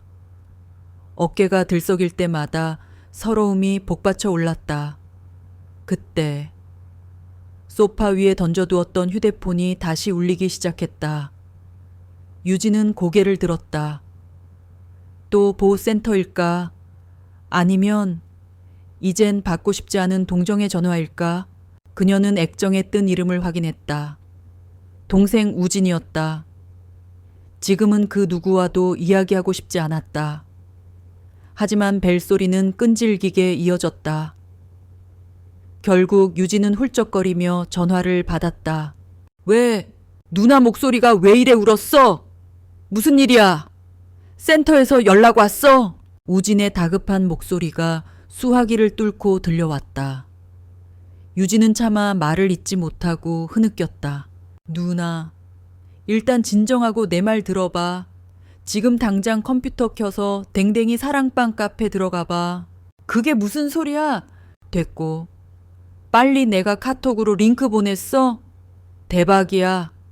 누나 완전 난리 났어. 동생의 흥분된 목소리에 유진은 어리둥절한 채 비틀거리며 작업실로 향했다. 컴퓨터를 켜고 우진이 보낸 링크를 클릭했다. 국내 최대 반려동물 커뮤니티 댕댕이 사랑방의 자유 게시판이 화면에 떴다. 그리고 그녀는 자신의 눈을 의심했다. 게시판 상단 공지로 올라와 있는 한 게시물. 제목 실시간 여의도공원 유기견 마루 이야기. 주작인 줄 알았는데 글쓴이는 며칠 전 공원에서 마루의 사진을 찍어 SNS에 올렸던 대학생 중 한 명이었다. 그는 우연히 유진과 마루의 사연이 다른 커뮤니티에서 화제가 되고 있는 것을 보고 자신이 찍었던 사진과 함께 진짜 있었던 일이라며 글을 올린 것이었다. 그런데 그 글이 불과 몇 시간 만에 조회수 수만 건, 댓글 수천 개를 기록하며 폭발적인 반응을 얻고 있었다. 댓글에는 이야기만 들어도 눈물 난다. 신고한 여성분 정말 대단하다. 대기업이 돈으로 강아지 뺏어가려는 거 실화냐. 서울시 동물보호센터는 각성하라 등 유진을 응원하고 보호센터와 기업을 비난하는 내용이 대부분이었다. 유진은 떨리는 손으로 스크롤을 내렸다. 게시물은 계속해서 다른 사이트로 퍼져나가고 있었고 심지어 몇몇 인터넷 언론사 기자들까지 댓글로 제보를 요청하고 있었다. 꺼져가던 작은 불씨가 그녀도 모르는 사이에 거대한 횃불이 되어 타오르고 있었던 것이다. 유진은 모니터 화면을 보며 그 자리에 얼어붙었다. 이것이 민지원 씨가 말했던 기적일까? 절망의 잿더미 속에서 아주 작은 희망의 빗줄기가 비치기 시작하고 있었다. 서우진의 전화는 한 줄기 빛과 같았다. 절망의 나락으로 떨어지던 유진을 단단히 붙잡아 올린 동아줄이었다. 그녀는 한참 동안 모니터 화면에서 눈을 떼지 못했다. 익명의 네티즌들이 쏟아내는 수많은 응원의 메시지들. 힘내세요. 당신 같은 분이 있어서 아직 세상은 살만합니다. 마루는 꼭 당신에게 가야 합니다. 그 한마디 한마디가 차갑게 식어있던 그녀의 심장에 온기를 불어넣었다. 그녀는 더 이상 혼자가 아니었다. 얼굴도 이름도 모르는 수많은 사람들이 그녀의 편이 되어 함께 분노하고 함께 싸워주고 있었다. 누나, 봤어? 장난 아니지? 우진의 목소리가 흥분을 감추지 못하고 귓가를 때렸다. 이거 완전 여론전으로 번졌어? 그 대기업 이미지 관리 엄청 신경 쓰는 곳이잖아. 이렇게 공론화되면 절대 함부로 못 움직일걸. 우진의 말대로였다. 상황은 완전히 새로운 국면으로 접어들고 있었다. 이것은 더 이상 서유진이라는 개인과 한 기업의 싸움이 아니었다. 진심과 정의를 지지하는 수많은 대중과 돈과 권력으로 그것을 짓밟으려는 거대 자본의 싸움으로 번지고 있었다. 우진아, 고마워. 내 덕분이야. 에이, 내가 뭘. 나는 그냥 불씨만 던졌을 뿐이지. 불을 붙인 건 누나의 진심이야. 전화를 끊고 나서도 유진의 심장은 세차게 뛰었다. 이제 어떻게 해야 할까? 이 기회를 어떻게 활용해야 할까? 그녀는 무작정 기다리고만 있을 수는 없다고 판단했다. 이 타오르는 불길에 기름을 부어야 했다. 그녀는 결심을 굳히고 다시 휴대폰을 들었다. 그리고 댕댕이 사랑방.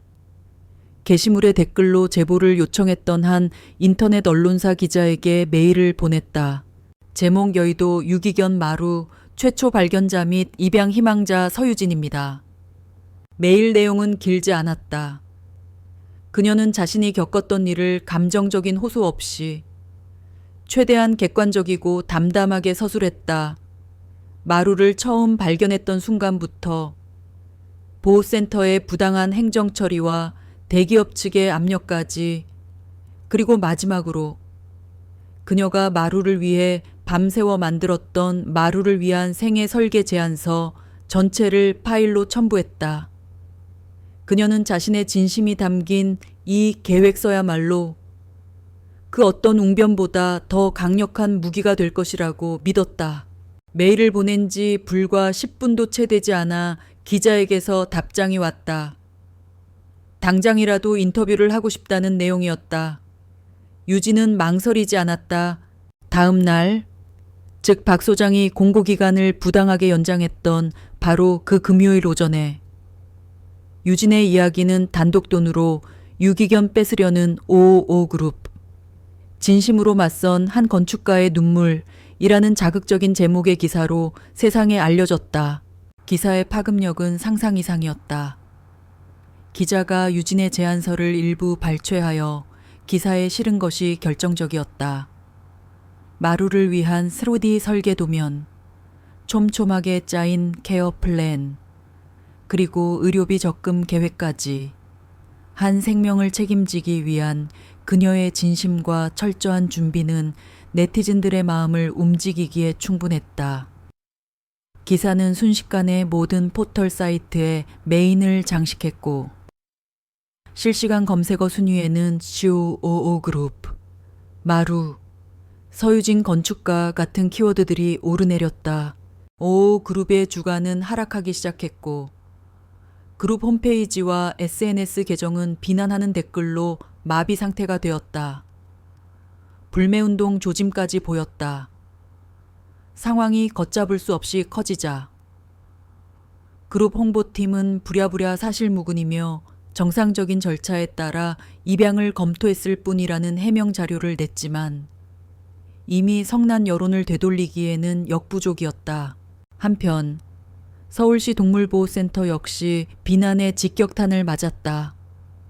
홈페이지 게시판은 센터의 불투명한 행정 처리를 질타하는 민원 글로 도배되었고 서울시청 담당 부서에는 항해 전화가 빗발쳤다.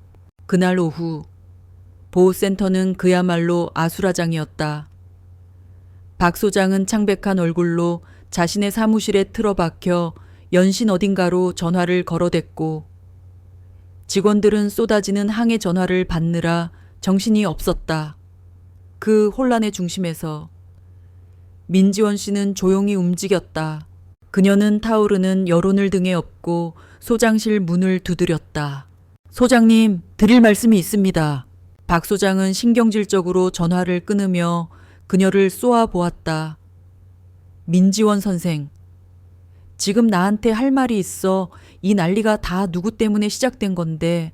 하지만 민지원 씨는 조금도 위축되지 않았다.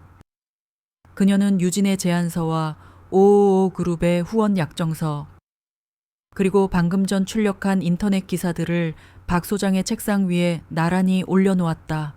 소장님, 이 3가지 중에 무엇이 우리 센터가 지켜야 할 가치라고 생각하십니까? 그녀의 목소리는 낮았지만 그 안에는 강한 힘이 실려 있었다. 우리는 버려진 동물들을 보호하기 위해 존재하는 곳이지 돈벌이를 위해 동물을 거래하는 곳이 아닙니다. 만약 오늘 소장님께서 잘못된 결정을 내리신다면 우리는 시민들의 신뢰를 모두 잃게 될 겁니다. 저를 포함한 많은 직원들이 그것을 좌시하지 않을 거고요. 그것은 정중한 건의였지만 사실상의 최후 통첩이었다. 박 소장은 민지원 씨의 단호한 눈빛과 책상 위의 서류들을 번갈아 보았다. 그의 얼굴이 하얗게 질렸다. 그는 거대한 돈의 유혹과 들끓는 여론, 그리고 내부 직원의 반발 사이에서 위태롭게 흔들리고 있었다. 같은 시각, 유진은 집에서 초조하게 결과를 기다리고 있었다. 세상이 온통 자신과 마루의 이야기로 떠들썩했지만 정작 그녀는 아무것도 할 수 없었다. 운명의 칼자루는 여전히 박 소장의 손에 쥐어 있었다. 오후 4시 50분, 업무 마감 10분 전이었다. 마침내 그녀의 휴대폰이 울렸다. 심장이 발끝까지 떨어지는 기분이었다. 화면에 뜬 것은 그토록 기다렸던 보호센터의 번호였다. 여보세요? 서유진 씨? 저 민지원입니다. 박 소장이 아닌 민지원 씨의 목소리였다. 유진은 마른 침을 삼켰다. 수화기 너머로 들려오는 민지원 씨의 목소리는 약간 떨리고 있었지만 그 안에는 벅찬 감정이 실려 있었다. 방금 입양심사 최종 결정이 나왔습니다. 유진은 숨을 멈췄다. 축하드립니다. 서유진 씨, 마루의 새로운 가족으로 유진 씨가 최종 선정되셨습니다. 그 말을 듣는 순간 유진은 온몸의 힘이 쭉 빠져나가는 것을 느꼈다. 귀가 멍멍해지고 눈앞이 흐려졌다. 그녀는 아무 말도 하지 못하고 그 자리에 주저앉았다. 휴대폰을 붙잡은 손이 가늘게 떨렸다. 유진 씨 괜찮으세요? 네, 괜찮아요. 그녀의 목소리는 눈물에 잠겨 제대로 나오지 않았다. 그것은 슬픔의 눈물이 아니었다. 안도와 기쁨, 그리고 지난 며칠간 자신을 지지해준 수많은 사람들에 대한 감사함이 뒤섞인 뜨거운 눈물이었다. 내일 오전에 마루 데리러 오시면 됩니다. 필요한 서류는 제가 따로 문자로 안내해 드릴게요. 감사합니다. 정말 감사합니다. 지원 씨, 민지원 씨는 수화기 너머에서 희미하게 웃었다. 제가 감사하죠. 유진 씨 덕분에. 저희가 잃어버릴 뻔했던 가장 중요한 것을 지킬 수 있게 됐어요. 전화를 끊고 나서도 유진은 한참 동안 바닥에 앉아 소리내어 울었다. 길고 길었던 싸움이 끝났다. 진심이 결국 이겼다. 그녀는 창밖을 바라보았다. 어느새 노을이 지고 있었다. 붉게 물든 하늘이 마치 그녀의 승리를 축하해 주는 것 같았다. 그녀는 눈물을 닦으며 생각했다. 내일이면 마루를 만날 수 있다. 이제 정말로 마루의 가족이 되는 것이다. 그 생각만으로도 세상 모든 것을 얻은 것처럼 행복했다. 다음 날 아침, 유진은 몇 년 만에 처음으로 알람 소리 없이 눈을 떴다. 밤새 설레는 마음에 잠을 설쳤지만 몸은 깃털처럼 가벼웠다. 창문으로 쏟아져 들어오는 아침 햇살이 유난히 따스하게 느껴졌다. 세상이 온통 다른 색깔로 보이는 것 같았다. 그녀는 서둘러 샤워를 하고 옷장 앞에서 한참을 고민한 끝에 가장 편안하고 부드러운 소재의 옷을 골라 입었다. 마루가 처음 집에 왔을 때 낯선 옷감 냄새 대신 포근함을 느끼게 해주고 싶었다. 동물보호센터로 향하는 길은 더 이상 멀고 삭막하게 느껴지지 않았다. 오히려 소풍을 가는 아이처럼 마음이 들떴다. 어제까지만 해도 세상을 향한 분노와 절망으로 가득했던 마음이 이제는 감사함과 희망으로 충만했다. 센터에 도착하자 로비의 분위기가 평소와 사뭇 다르다는 것을 느낄 수 있었다. 직원들은 그녀를 발견하고는 약속이라도 한 듯이 따뜻한 미소를 보내며 가볍게 목례를 했다. 그들의 눈빛 속에는 존경과 응원이 담겨 있었다. 민지원 씨가 서류철을 들고 그녀를 맞이했다. 평소에 무표정한 얼굴은 온데간데 없고 피곤함 속에서도 환한 미소가 걸려 있었다. 오셨어요, 유진 씨? 잠은 좀 주무셨어요? 네, 덕분에요. 유진은 진심을 담아 고개를 숙였다. 정말 뭐라고 감사드려야 할지 모르겠어요. 천만에요. 저희가 해야 할 일을 했을 뿐인걸요. 민지원 씨는 손을 저으며 그녀를 소장실로 안내했다. 소장님께서 꼭 직접 뵙고 사과드리고 싶다고 하셔서요.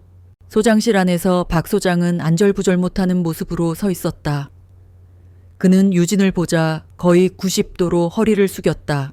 정말 죄송합니다. 서유진 씨, 제가 어리석었습니다. 센터의 재정적인 어려움만 생각하다가 가장 중요한 것을 놓칠 뻔했습니다. 부끄럽기 짝이 없습니다. 그의 얼굴에는 진심 어린 반성과 후회가 가득했다. 유진은 그의 사과를 말없이 받아들였다. 그를 원망하는 마음은 이미 눈 녹듯 사라진 지 오래였다. 이번 일을 계기로 저희 센터 운영 전반에 대해 다시 한번 돌아보고 더 투명하고 공정한 시스템을 만들도록 노력하겠습니다. 마루를, 아니, 우리 마루를 잘 부탁드립니다. 마지막 입양 서류에 서명을 하고 간단한 교육을 받는 절차가 이어졌다. 유진은 민지원 씨의 설명을 한마디도 놓치지 않으려 귀를 기울였다. 마루가 좋아하는 사료 종류, 성격, 그리고 그동안 센터에서 지내며 보였던 작은 습관들까지 그녀는 마루의 모든 것을 기억하고 싶었다. 모든 절차가 끝나고 마침내 민지원 씨가 말했다. 이제 마루를 데려올 시간이에요. 유진은 떨리는 마음으로 면회실에서 기다렸다. 잠시 후 문이 열리고 민지원 씨와 함께 마루가 모습을 드러냈다. 며칠 전보다 살이 조금 오른 듯했고 털에는 윤기가 흘렀다. 마루는 문이 열리자마자 유진을 발견했다.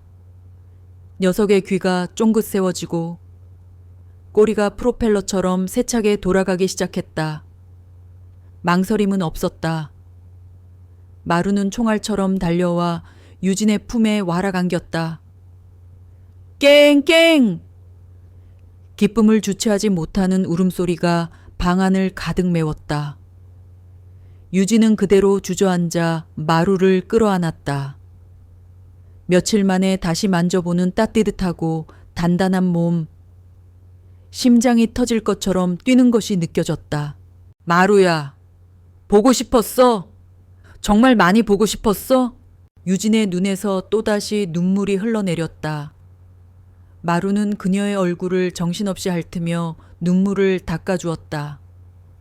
그 모습에 방 밖에서 지켜보던 직원들 몇몇이 조용히 눈가를 훔쳤다. 센터를 나서는 길. 거의 모든 직원들이 나와 그들을 배웅해 주었다. 그들은 마루에게 잘가 행복해야 해라며 마지막 인사를 건넸다. 마루는 이제 더 이상 버려진 유기견이 아니었다. 많은 사람들의 사랑과 응원 속에서 새로운 삶을 시작하는 특별한 존재였다. 차에 오르자 마루는 처음에는 낯선 공간에 불안한 듯 킁킁거리며 주변을 맴돌았다. 유진은 미리 준비해온 이동용 캐넬 대신 조수석 바닥에 푹신한 담요를 깔아주었다. 그리고 그녀는 운전석에 앉아 마루가 스스로 안정될 때까지 조용히 기다려주었다. 잠시 후 마루는 탐색을 멈추고 담요 위로 올라와 몸을 웅크렸다. 그리고는 고개를 들어 유진을 가만히 바라보았다. 그 눈빛은 이제 우리 어디로 가는 거예요? 라고 묻는 것 같았다. 유진은 부드럽게 미소 지으며 속삭였다. 집에 가는 거야. 마루야. 이제부터 거기가 우리 집이야. 차는 천천히 서울 시내를 달려 마포에 있는 유진의 오피스텔로 향했다. 집에 도착하여 현관문을 열자 마루는 호기심과 경계심이 뒤섞인 표정으로 안을 들여다보았다. 유진은 목줄을 풀어주고는 먼저 안으로 들어가지 않았다. 대신 문을 활짝 열어두고 마루가 스스로 들어올 때까지 기다렸다. 마루는 잠시 망설이더니 이내 조심스러운 발걸음으로 집 안으로 들어섰다. 녀석의 작은 코가 쉴 새 없이 움직이며 새로운 공간의 냄새를 맡았다. 낯선 가구 냄새, 유진의 채취, 그리고 희미한 먼지 냄새까지 마루는 거실과 부엌, 작업실을 차례로 탐색했다.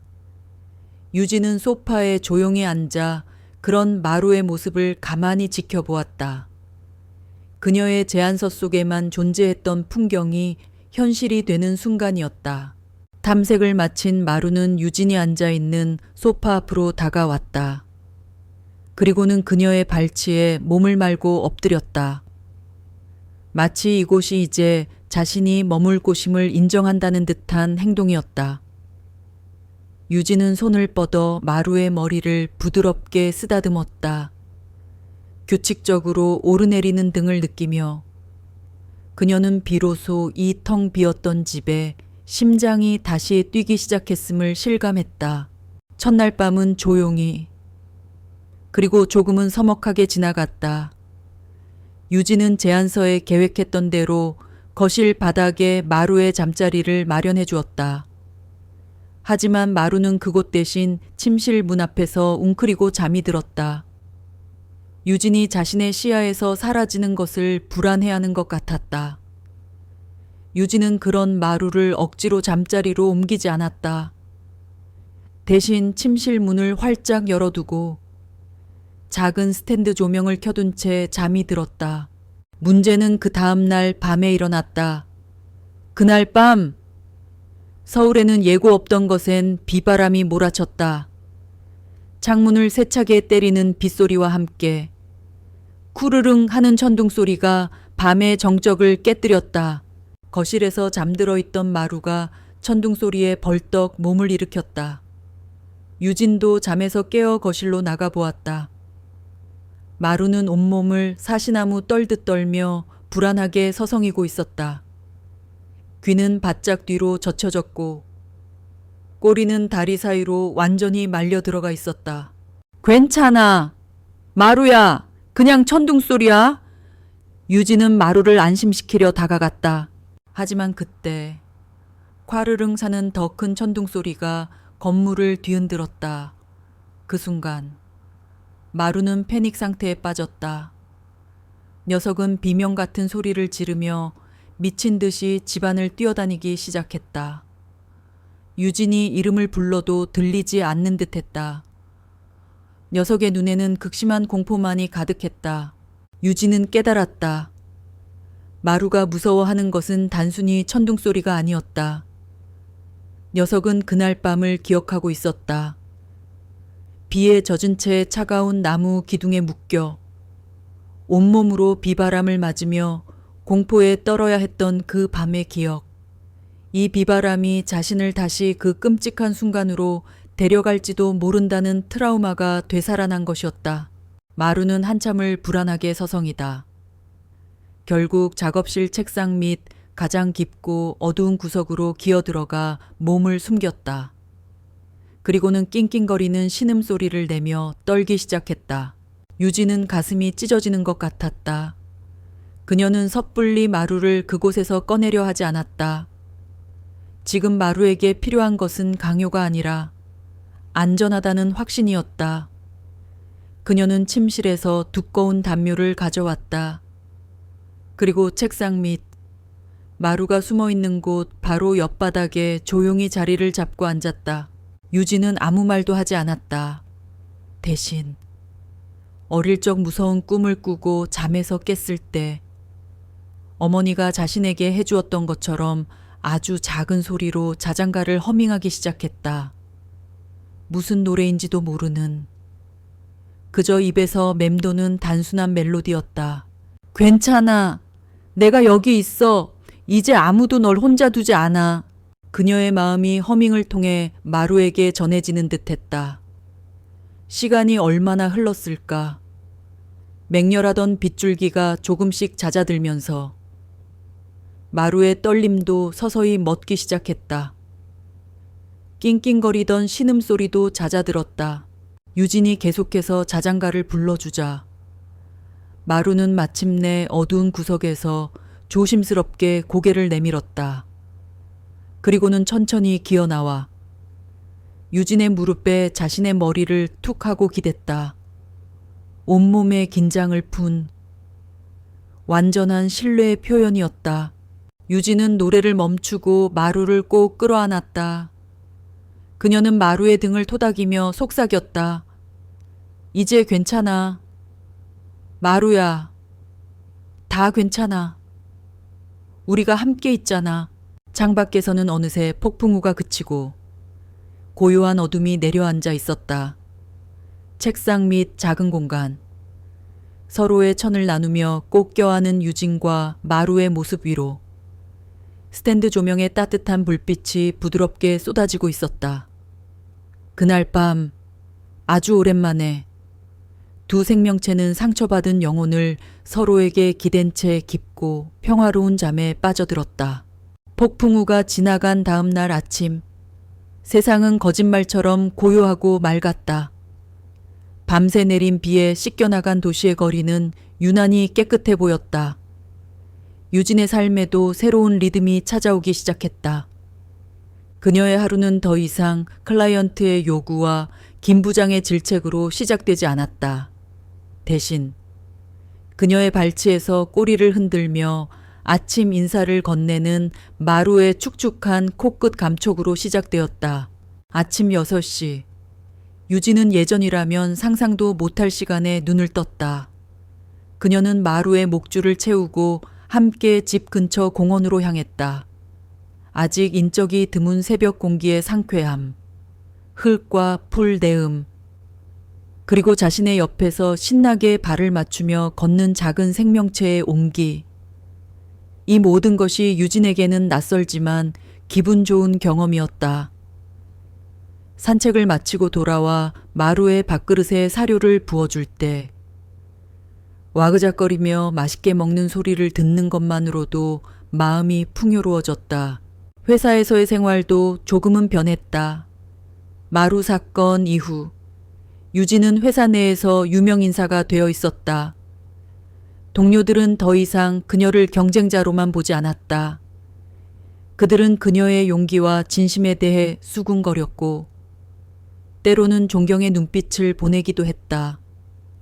김 부장조차 그녀를 대하는 태도가 한결 부드러워졌다. 그는 유진에게 재택근무를 주 2회 허용해 주었다. 표면적인 이유는 업무 효율성 증대였지만 모두가 그것이 마루를 위한 배려라는 것을 알고 있었다. 덕분에 유진은 마루와 함께하는 시간이 더 많아졌다. 그녀가 작업실에서 도면을 그릴 때면 마루는 책상 밑에 얌전히 엎드려 잠이 들었다.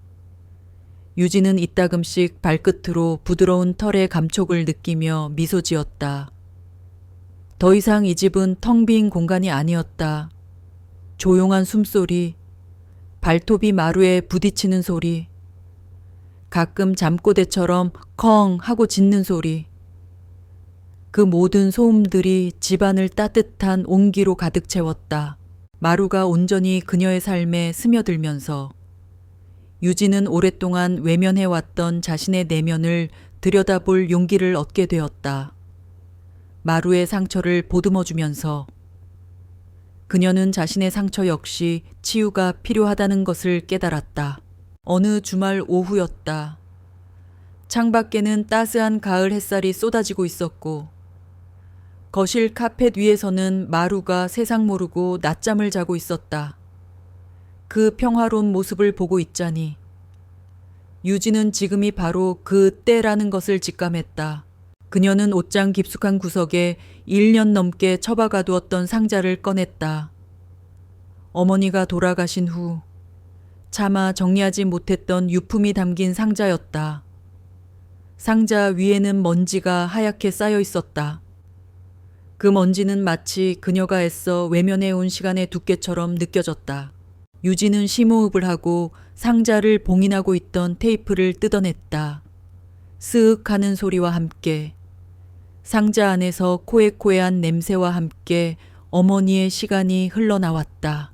상자 안에는 어머니가 평소 즐겨 입던 낡은 카디건, 손때 묻은 성경책, 그리고 즐겨 쓰시던 찻잔 같은 것들이 들어있었다. 유진은 카디건을 꺼내 얼굴에 묻었다. 희미하게 남아있는 어머니의 채취에 눈시울이 뜨거워졌다. 그녀는 그동안 괜찮은 척, 아무렇지 않은 척 살아왔다.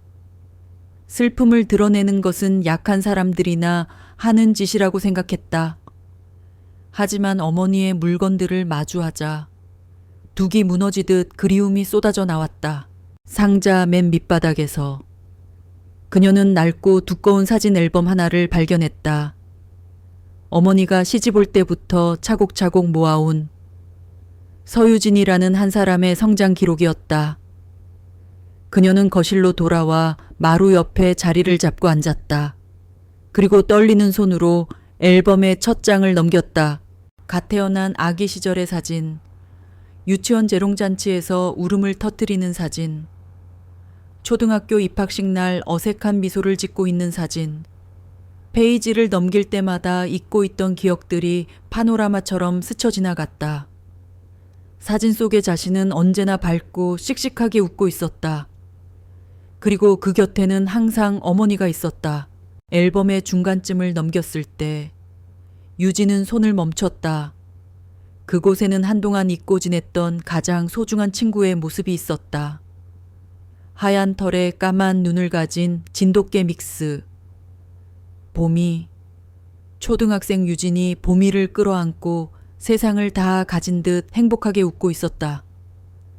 다음 페이지에는 봄이와 함께 공을 차는 사진, 봄이에게 책을 읽어주는 사진, 심지어는 봄이와 함께 낮잠을 자는 사진까지 있었다. 그녀의 유년 시절은 온통 봄이와의 추억으로 가득했다. 유진은 사진 한 장을 조심스럽게 앨범에서 꺼내 들었다. 10살 생일날 아버지가 찍어준 사진이었다. 사진 속 그녀는 새로 선물 받은 원피스를 입고 봄이를 꼭 껴안고 있었다. 사진 뒷면에는 어머니의 단정한 글씨체가 남아 있었다. 우리 딸 유진이 10번째 생일을 축하한다.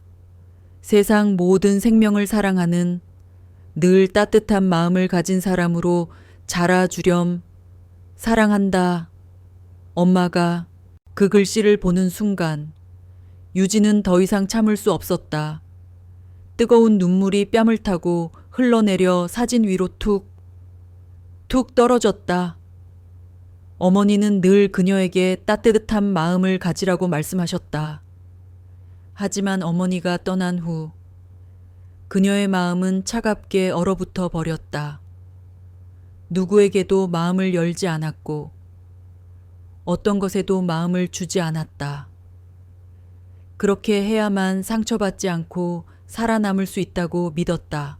그녀는 소리 없이 어깨를 들썩이며 울었다. 지난 1년간 억눌러 왔던 모든 슬픔과 그리움, 외로움이 한꺼번에 터져 나왔다. 그때였다. 곤히 잠들어 있던 마루가 그녀의 울음소리를 느꼈는지 부스스 눈을 떴다. 그리고는 조용히 일어나 그녀의 곁으로 다가왔다. 마루는 아무것도 묻지 않았다. 그저 그녀의 무릎에 자신의 머리를 가만히 올려놓았다. 그리고는 따뜻하고 축축한 혀로 그녀의 손등을 부드럽게 핥아주었다. 마치 아주 오래전 슬퍼하는 어린 주인을 위로하던 봄이의 모습과 겹쳐 보였다.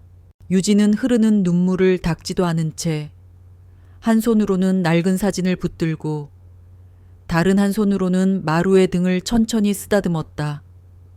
마루의 규칙적인 숨소리와 따뜻한 천이 그녀의 요동치는 마음을 조금씩 진정시켜 주었다. 한참을 그렇게 있고 나서야 유진은 비로소 깨달았다. 마루를 구한 것은 결국 자기 자신을 구한 것이었음을. 버려진 생명을 외면하지 않고 손을 내밀었던 그 순간 그녀의 얼어붙었던 마음 속에 아주 작은 온기가 다시 피어나기 시작했던 것이다. 마루의 상처를 보듬어주며 그녀는 사랑하는 법을 다시 배우고 있었다.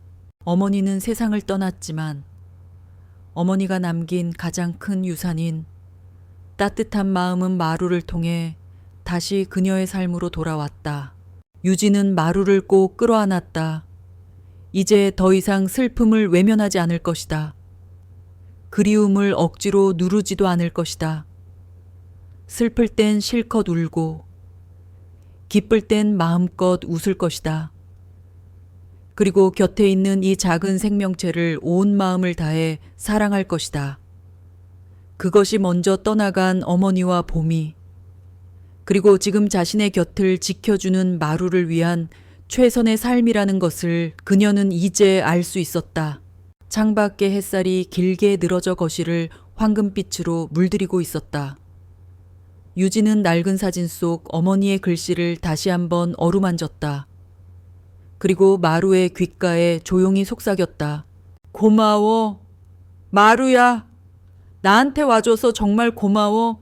시간은 강물처럼 흘러 계절의 색을 바꾸어 놓았다. 유진이 마루를 처음 만났던 그 스산했던 늦가을 밤은 아득한 기억 저편으로 물러나고 세상은 어느새 따스한 봄 기운으로 가득했다. 마루가 유진의 가족이 된 지 6개월이 지났다. 유진의 삶은 이전과 비교할 수 없을 만큼 달라져 있었다. 그녀는 더 이상 일에 자신을 내던지지 않았다. 정시 퇴근을 하고 주말에는 온전히 자신과 마루를 위한 시간을 보냈다. 아침마다 마루와 함께하는 산책은 그녀에게 하루를 시작하는 가장 소중한 의식이 되었다. 이웃 주민들과 인사를 나누고 공원의 다른 반려인들과 웃으며 대화를 나누는 소소한 일상 속에서 그녀는 자신이 잊고 있던 세상의 온기를 다시 느끼고 있었다. 그녀의 변화를 가장 먼저 알아차린 것은 동료들이었다. 날카롭고 예민했던 서 팀장은 어디 가고 부드럽고 여유로운 미소를 띤 새로운 사람이 그 자리에 서 있었다. 그녀의 설계 도면에서는 사람을 향한 따뜻한 시선이 느껴진다는 평을 받기 시작했다. 그녀는 더 이상 도시의 스카이라인을 바꾸는 화려한 건축물이 아니라 사람이 기댈 수 있는 편안하고 안락한 공간을 만드는 일에 더 큰 기쁨을 느꼈다. 마루 역시 놀라운 변화를 겪었다. 앙상하게 말랐던 몸에는 보기 좋게 살이 올랐고 푸석하던 털은 윤기가 흘렀다. 무엇보다 늘 두려움과 불안으로 가득 차 있던 눈빛은 온데간데 없었다. 그 자리에는 유진을 향한 무한한 신뢰와 애정이 담긴 맑고 깊은 눈동자가 빛나고 있었다. 천둥 번개가 치는 밤에도 마루는 더 이상 공포에 떨지 않았다. 그럴 때면 유진의 곁으로 다가와 얌전히 몸을 기댈 줄 알게 되었다. 유진이 곁에 있는 한 자신은 안전하다는 것을 이제는 온몸으로 알고 있었다. 어느 화창한 4월의 토요일이었다. 여의도 윤중로에는 벚꽃이 눈처럼 흩날리고 있었다. 유진은 문득 오늘이 그곳에 가야 할 날이라는 것을 직감했다. 마루야, 우리 산책 갈까? 그 한마디에 마루는 자다가도 벌떡 일어나 꼬리를 세차게 흔들었다. 유진은 웃으며 마루의 목줄을 채웠다. 그녀는 현관을 나서기 전 작업실 책상 서랍에서 오랫동안 넣어두었던 작은 물건 하나를 주머니에 챙겼다. 여의도 한강공원은 봄을 즐기러 나온 상충객들로 인산인해를 이루고 있었다. 돗자리를 펴고 담소를 나누는 가족들, 자전거를 타는 연인들, 신나게 뛰어노는 아이들. 6개월 전 유진이 느꼈던 그 소외감과 고독은 이제 어디에도 없었다. 그녀는 마루와 함께 그 행복한 풍경의 일부가 되어 천천히 공원을 걸었다. 그녀의 발걸음은 약속이라도 한 듯 공원 깊숙한 곳에 벚나무 산책로로 향했다. 그리고 마침내 그 나무 앞에 멈춰 섰다. 6개월 전 차가운 어둠 속에서 마루가 묶여있던 바로 그 벚나무였다. 유진은 혹시나 마루가 그날의 트라우마를 기억하고 무서워하지 않을까 걱정했다. 하지만 마루는 아무렇지도 않았다. 오히려 만개한 벚꽃나무 아래에서 신이 난 듯 킁킁거리며 냄새를 맡고 유진을 돌아보며 빨리 공을 던져달라는 듯 꼬리를 흔들었다. 녀석에게 이곳은 더 이상 아픈 기억의 장소가 아니었다. 그저 주인과 함께하는 행복한 산책 코스 중 하나일 뿐이었다. 그 모습을 본 유진은 안심하며 나무 아래 자리를 잡고 앉았다. 벚꽃잎이 눈송이처럼 그녀와 마루의 머리 위로 부드럽게 내려앉았다. 유진은 주머니에서 아침에 챙겨왔던 작은 물건을 꺼냈다. 그것은 손바닥만한 크기에 부드럽게 샌딩된 자작나무 조각이었다. 그리고 작은 조각 칼도 함께 꺼내들었다. 그녀는 나무 조각 위에 연필로 희미하게 밑그림을 그렸다. 그리고 조각 칼을 쥐고 한 글자 한 글자 정성을 다해 글씨를 새기기 시작했다. 서걱, 서걱. 나무 깎이는 소리가 봄의 정적 속으로 부드럽게 퍼져나갔다. 그녀는 마루를 버리고 간 옛 주인을 원망하지 않았다. 그 사람에게도 분명 피치 못할 사정이 있었을 것이다. 그 절박한 선택이 없었다면 지금의 자신과 마루는 결코 만날 수 없었을 것이다. 그래서 이것은 원망의 기록이 아닌 감사의 기록이었다. 아픈 과거와 화해하고 새로운 시작을 약속하는 그녀만의 의식이었다. 한참의 시간이 흐른 후 마침내 작은 명패가 완성되었다. 그 위에는 유진의 서툴지만 진심이 담긴 글씨가 새겨져 있었다. 마루는 따뜻한 가족을 만났습니다. 우리를 만나게 해줘서 고맙습니다. 유진은 명패에 뚫린 작은 구멍에 미리 준비해온 노끈을 꿰었다. 그리고는 일어나 사람들의 눈에 잘 띄지 않는 나지막한 나뭇가지에 그 명패를 조심스럽게 매달았다. 바람이 불자 작은 나무 명패가 그네처럼 부드럽게 흔들렸다. 모든 것을 마친 유진은 후련한 미소를 지었다. 이제 정말로 과거의 모든 아픔을 떠나보낸 기분이었다. 그녀는 마루를 불렀다. 마루야, 이리 와! 그리고는 가방에서 원반을 꺼내 하늘 높이 던졌다. 마루는 기다렸다는 듯이 잔디밭을 박차고 달려나갔다. 힘차게 도약하여 공중에서 원반을 멋지게 낚아채는 모습은 6개월 전 앙상하게 말라 떨고 있던 유기견의 모습이라고는 상상할 수 없을 만큼 늠름하고 활기찼다. 유진은 그런 마루의 모습을 보며 소리내어 웃었다. 가슴속 깊은 곳에서부터 차오르는 순수한 행복감이었다. 그녀의 웃음소리가 벚꽃잎과 함께 공원 가득 흩날렸다. 집으로 돌아가는 길. 유진은 차창 밖으로 보이는 서울의 풍경을 바라보았다. 그녀는 여전히 이 거대한 도시의 작은 부속품 같은 건축가였다. 하지만 이제 그녀는 더 이상 외롭거나 무기력하지 않았다. 그녀에게는 돌아갈 집이 있었고 그 집에는 그녀를 기다리는 가족이 있었다. 그녀는 깨달았다. 진정한 집은 철근과 콘크리트로 짓는 것이 아니라는 것을. 그것은 서로의 상처를 보듬어주는 온기, 말없이 곁을 지켜주는 신뢰, 그리고 함께 웃고 울어주는 교감으로 짓는 것이라는 사실을. 그녀는 조수석에서 곤히 잠든 마루의 머리를 부드럽게 쓰다듬었다. 마루, 어떤 사물의 첫째 또는 기준이라는 뜻을 가진 이름. 이제 마루는 그녀 삶의 가장 소중한 기준이자 중심이 되었다. 유진은 나지막이 속삭였다. 고마워. 나의 마루. 네가 바로 내 인생의 가장 완벽한 건축물이야. 봄 햇살이 두 생명체의 새로운 시작을 따스하게 감싸주고 있었다. 그렇게 차가운 도시의 한복판에서 시작된 기적 같은 이야기는 가장 평범하고도 가장 눈부신 해피엔딩을 향해 조용히 흘러가고 있었다.